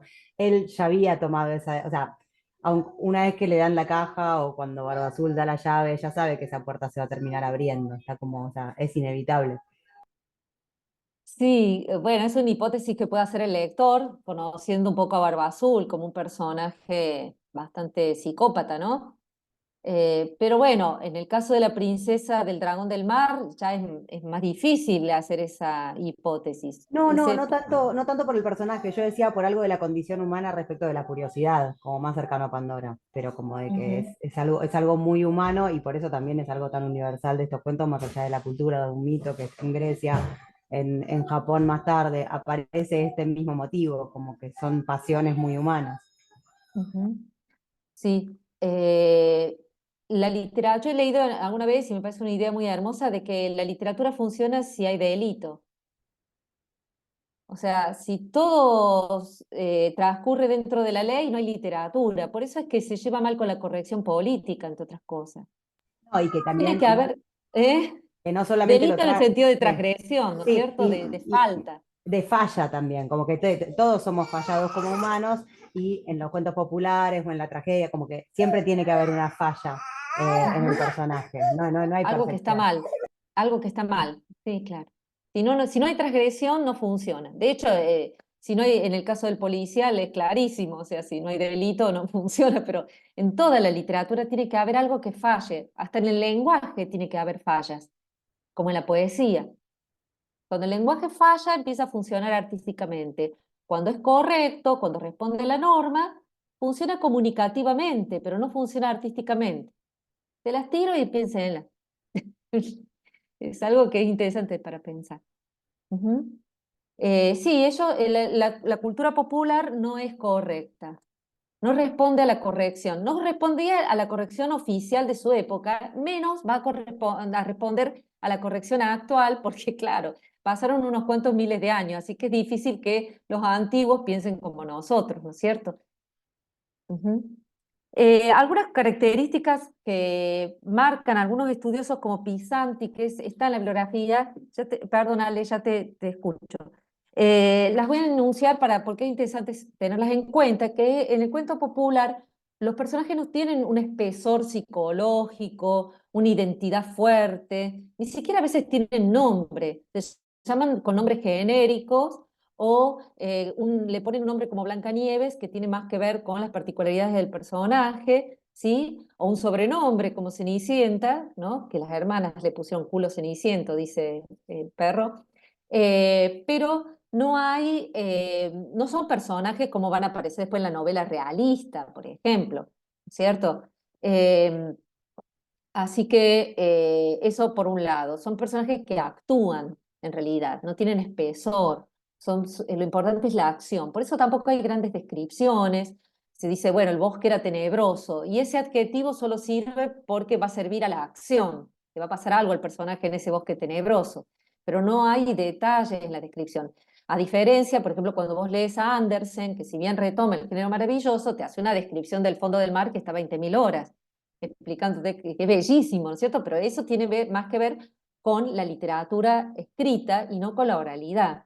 La oralidad avanza en las acciones y por eso no se detiene ni en descripciones ni en psicología de personajes, además siendo cuentos antiguos, por supuesto, el peso de lo subjetivo y de lo psicológico no era propio de la época, ¿no? Eso aparece con la modernidad, ¿no? Y después lo psicológico, incluso con el psicoanálisis, etcétera. Los narradores eran omniscientes por lo general, porque son esas voces que parecen que lo saben todo, ¿no?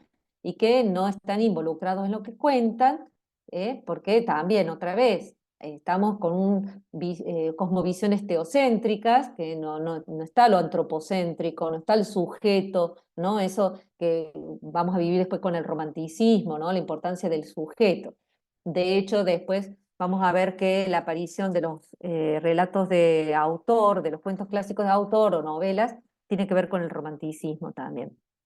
Eh, y bueno, y hay repeticiones que tienen que ver con, además de las estructuras como las que nombra Prop, las funciones, también cosas como que hay estructuras ternarias, entonces siempre son tres hermanos, ¿sí? Y pasan por tres pruebas, y a veces hay tres objetos mágicos, ¿sí? El 3 aparece el 3 un montón de veces, y el 3 es un número cabalístico antiguo que así como Sides señala también que las brujas y las hadas son personajes que provienen de antiguas divinidades paganas anteriores al cristianismo, este tipo de cuestiones como el número 3, por ejemplo, también.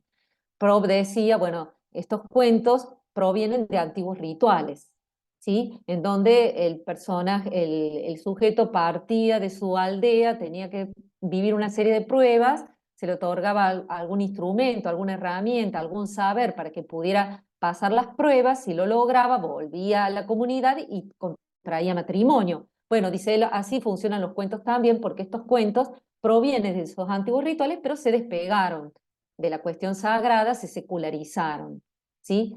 Eso es interesante también para un poco borrar esta cuestión. Fíjense que en Urashima Taro, uno dice es un cuento. Bueno, pero en un momento dice que la red de Urashima creo que la cajita también, y las joyas que trajo del rey del mar, del reino del mar, están en un museo ahí en la tal ciudad. O Como en sea la que está. princesa como la princesa y el guisante usa el mismo recurso. Es decir, en un museo se puede encontrar el guisante. Ah, no me que- acordaba de eso, mira. Sí, le da esa Bueno, verosimilitud, como decir, en algún lugar, en un reino, pero podés ver el guisante, que le da como le da una cosa de un manto de verosimilitud al relato. claro, cuando aparece eso, está apelando a romper, digamos, la ficción, o sea, como si no fuera ficcional la historia, ¿no es cierto? Como si realmente hubiese sucedido.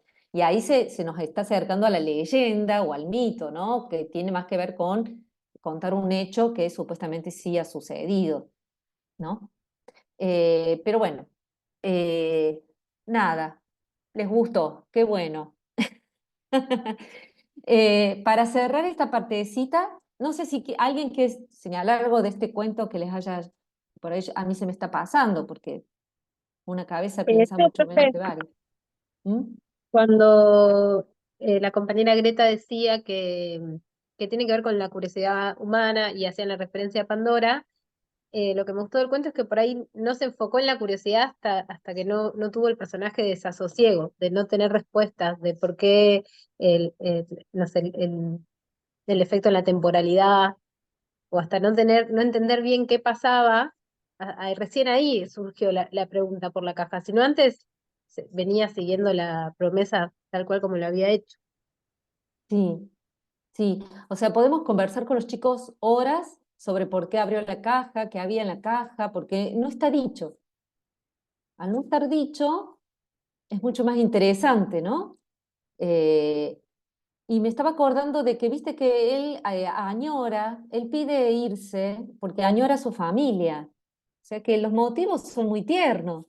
En eso se parece a La Bella y la Bestia, que también añora a su papá y por eso pide, a pesar de que le está pasando bomba, más allá de que estaba presa en el castillo, pero bueno, parece que la pasaba bien igual, ella pide verlo a su papá, porque lo extraña. Y este le pasa lo mismo, le extraña a su familia y se preocupa de que su familia lo está esperando.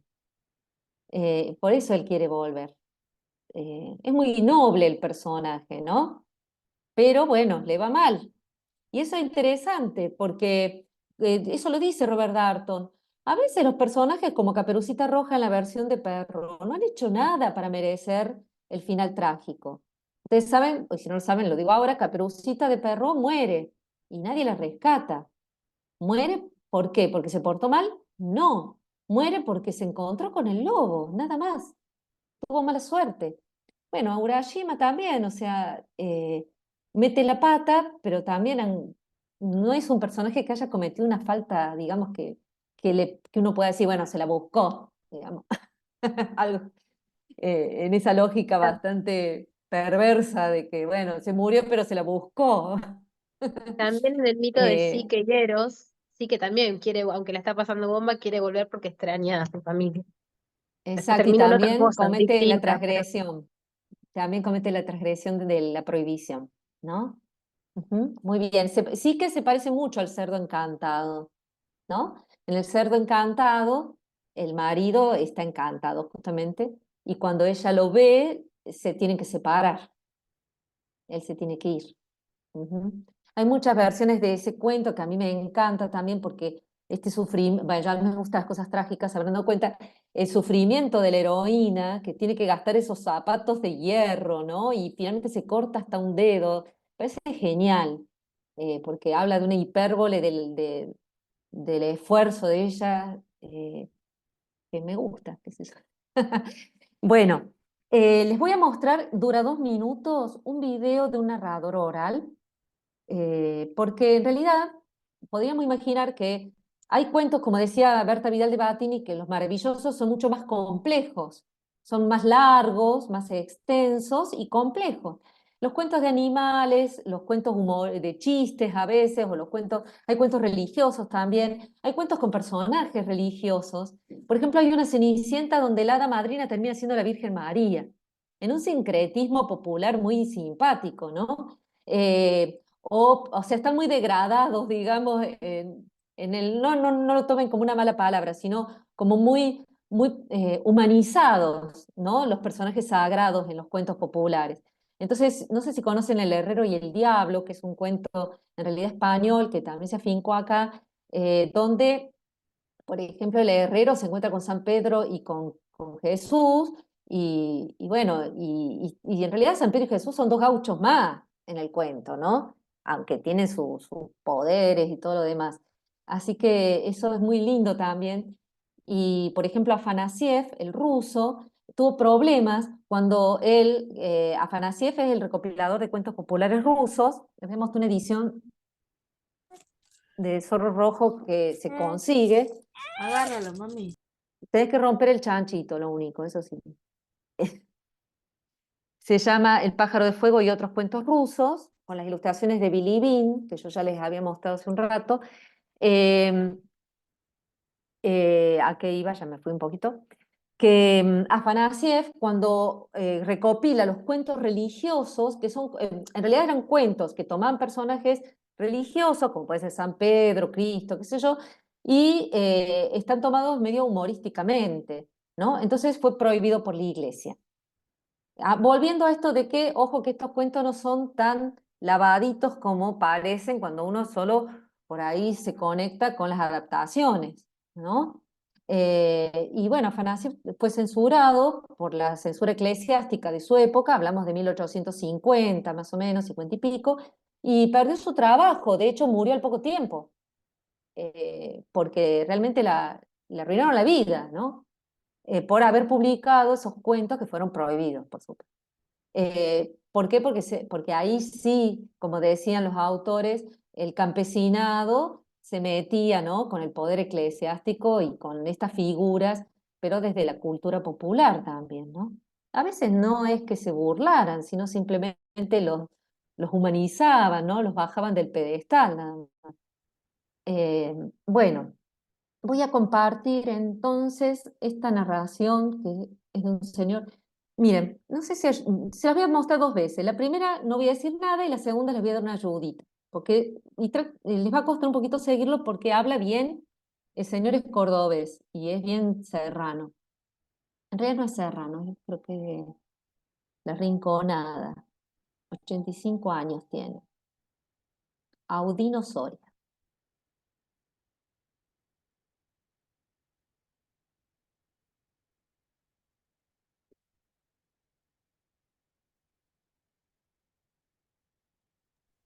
Profe, no anda el audio. Ah, sí, perdón, pues me olvidé de compartir eso. Espera.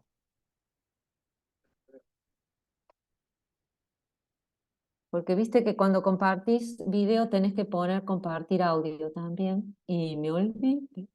Espera, ya voy de nuevo. Compartir sonido.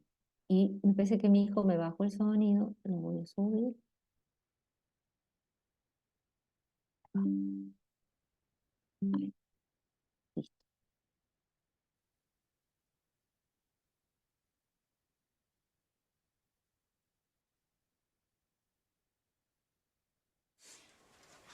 Sí, el zorro, a ver cómo ha sido el zorro con el Quirquincho, yo creo que salieron a buscarse la vida.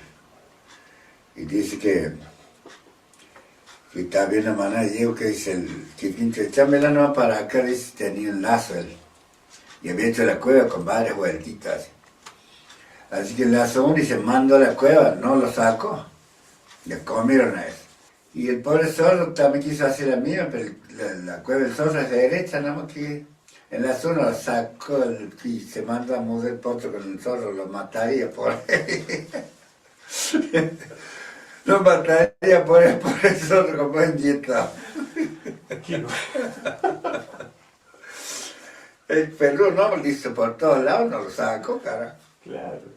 Peludo agarró uno y comieron varios días ya. Y ya después cuando le tocó el zorro, le fue malísimo el pobre zorro.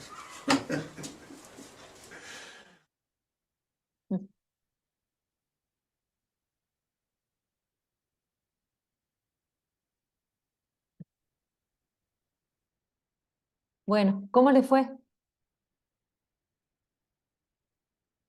¿Lo pudieron escuchar? No escuché, o sea, no, lo tengo, estoy en el celu y no me dejó ver ni los subtítulos, así que entendí muy poco. Un zorro que se fue con comida, algo así. No podés ver las clases en una compu porque verla en el celular es terrible. Sí, pero justo la dejé cargando. No, hoy hice así nomás. Tamara levantó la mano. Sí. Buenas.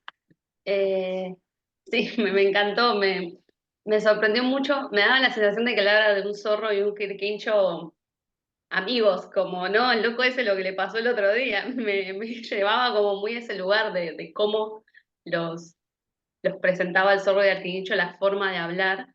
Parecían unos amigos de toda la vida, como recreí en esa historia yo, por el modo en que la Es narra un, él. es un cuento de animales. Claro, es un cuento de animales, ¿ven? El zorro siempre es el pícaro cuando está con el más fuerte, que es el tigre o el puma. Cuando está con el quirquincho, el zorro es tonto, no es astuto. Y el que termina haciendo las cosas bien, no porque sea astuto, sino porque es el débil del cuento, es el quirquincho. ¿Sí? Entonces es un cuento de animales acá, de un zorro y un quirquincho que son compadres, ¿no? Como vos decís, son amigos. Y bueno, pasa algo ahí. No les voy a pedir que la decodifiquen, no sé hasta dónde pudieron entender, porque el señor está subtitulado, pero el señor habla bien paisano, ¿no? Bien cordobés, pero de esa zona. Pero fíjense que ese es un cuento popular. Quiero decir, después lo podemos encontrar escrito por Iris Rivera o por Gustavo Roldán, o lo podemos Es como el encontrar que escrito... siembran, el que el zorro y ese que el zorro y el quirquincho se juntan para sembrar y van sembrando Claro, distintas cosas. Acá también, o sea, los dos hacen lo mismo, pero como las cuevas son distintas, el zorro termina siendo cazado. exacto. Hay otro que está en un libro de Iris Rivera que el zorro se hace una bolita y entonces cuando pasa un carro con quesos, ellos tienen hambre, ¿no? Entonces él dice, se hace una bolita y cuando pasa el carro con quesos, por encima del caparazón del quirquincho, el carro se bambolea y se cae un queso. Entonces comen. Entonces el zorro le dice, bueno, la próxima la hago yo. Entonces se pone el zorro y pobrecito, le pasa el carro y lo aplasta, ¿no? Acá lo cuento rapidito y lo volvemos a escuchar, es el zorro y el quirquincho tienen hambre y hay unos potros, unas yeguas, y entonces lo que quieren es enlazarlas para atrapar una y comérsela. Entonces el quirquincho tiene la casa toda con vueltitas bajo tierra, ¿no? Subterránea. Entonces lo enlaza al potro y se mete rápido adentro de su cuevita toda con recovecos. Y entonces cuando el potro quiere escapar, tironea, pero no puede porque está enganchado el cordón. En cambio el zorro se hace el canche, dice yo lo voy a hacer lo mismo y se mete en su cueva, pero la cueva del zorro, y esto tiene que ver cómo son las cuevas de los bichitos, en serio, ¿no? La cueva del zorro es derechita nomás, entonces cuando el potro tira, lo saca al zorro de su cueva y lo termina revoleando y lo mata. Esa es la historia, muy Marcela, simple. ¿Eh? Marcela, perdón, no levanto la mano porque estoy igual que Nora, no encuentro cómo levantar la mano. Me dio precisamente mucha ternura que como el interlocutor no se ríe, De su el propio narrador cuento. tiene que reponer este saber, ¿no? Que es su conocimiento de mundo y de su mundo, que es cómo hace un animal la cueva y cómo la hace el otro, ¿no? Y tiene que reponer un montón de cosas porque su interlocutor no se está riendo, ¿no? Y es claramente un cuento que, y al trocar los roles, y el zorro es el engañado, también eso es chistoso. Sí, más que engañado pasa por tonto, ¿no? Porque el quirquincho no es astuto, el quirquincho simplemente es bonachón, es bueno, es tranqui, digamos, y el otro es medio cancherito, ¿no? Un poco como si fuera el citadino y el pueblerino, es esa la relación. ¿Viste? Cuando va el citadino, no me voy a decir porteño, pero no ofende, cuando va el citadino y se hace el canchero y el del lugar se la manda, ¿viste? Bueno, una cosa así es la relación entre el quirquincho y el zorro. A ver, se las pongo de nuevo para que puedan recuperar un poquito mejor la narración del señor este, del narrador. Si quieren, si no quieren, no la hago. Es cortito, ¿sí? ¿No? Sí. Bueno, son pocas las que veo en realidad, pero bueno, a ver. A mí me parece súper hermoso ver cómo son estos cuentos, ¿no? Todo el entorno, ¿viste? La casa del señor, o sea, yo me imagino que la Caperucita se contaba así. Era una señora en su casa contando el cuento de la Caperucita, ¿no? Es difícil pensarlo, pero era así realmente, ¿no? Em, compartir sonido, ya está. Para que me voy para atrás.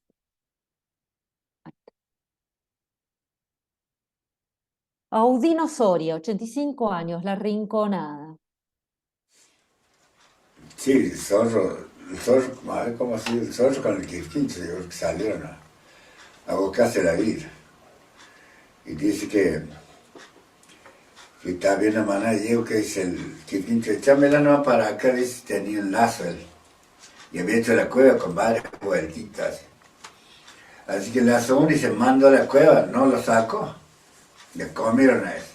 Y el pobre zorro también quiso hacer la misma, pero la cueva del zorro es derecha, nada más que en la zona lo sacó y se mandó a mudar el potro con el zorro, lo mataría por ahí.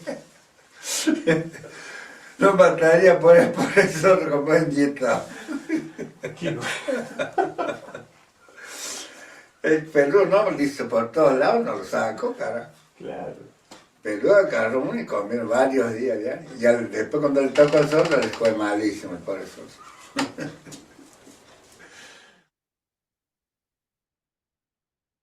¿Les fue mejor ahora?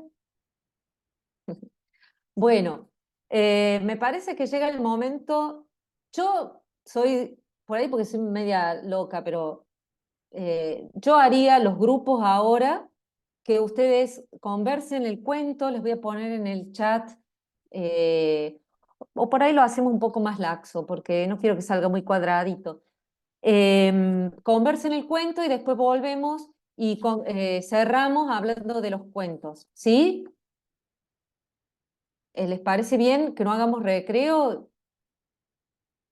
Bueno, pero vamos a Perdón, tratar... profe, ¿y Sí. cómo armamos los grupos y eso? Bueno, Sabrina armó los grupos, creo, si ya están armados. A ver. Sí, están armados, pero falta el acceso a la sala del chat. Claro, yo no los Ah, tengo y armados. Hola, No acá, sé ella. acá estoy. ¿Qué tal? Les tiene que haber llegado a todos por mail, tanto de las dos carreras, los grupos y el cuento asignado. Y ahora, Marce, si ya está todo listo para que vayan, abro todas las salas.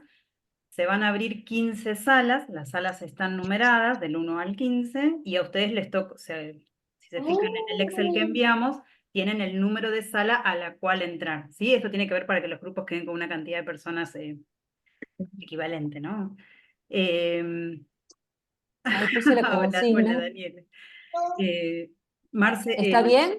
¿Está bien o están muy perdidas con eso?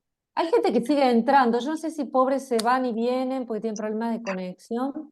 puede ser, yo estoy Puede ser admitiendo. eso, ¿no? Sí. ¿Está Marce, bien si me eso das de el armar los grupos? Sí.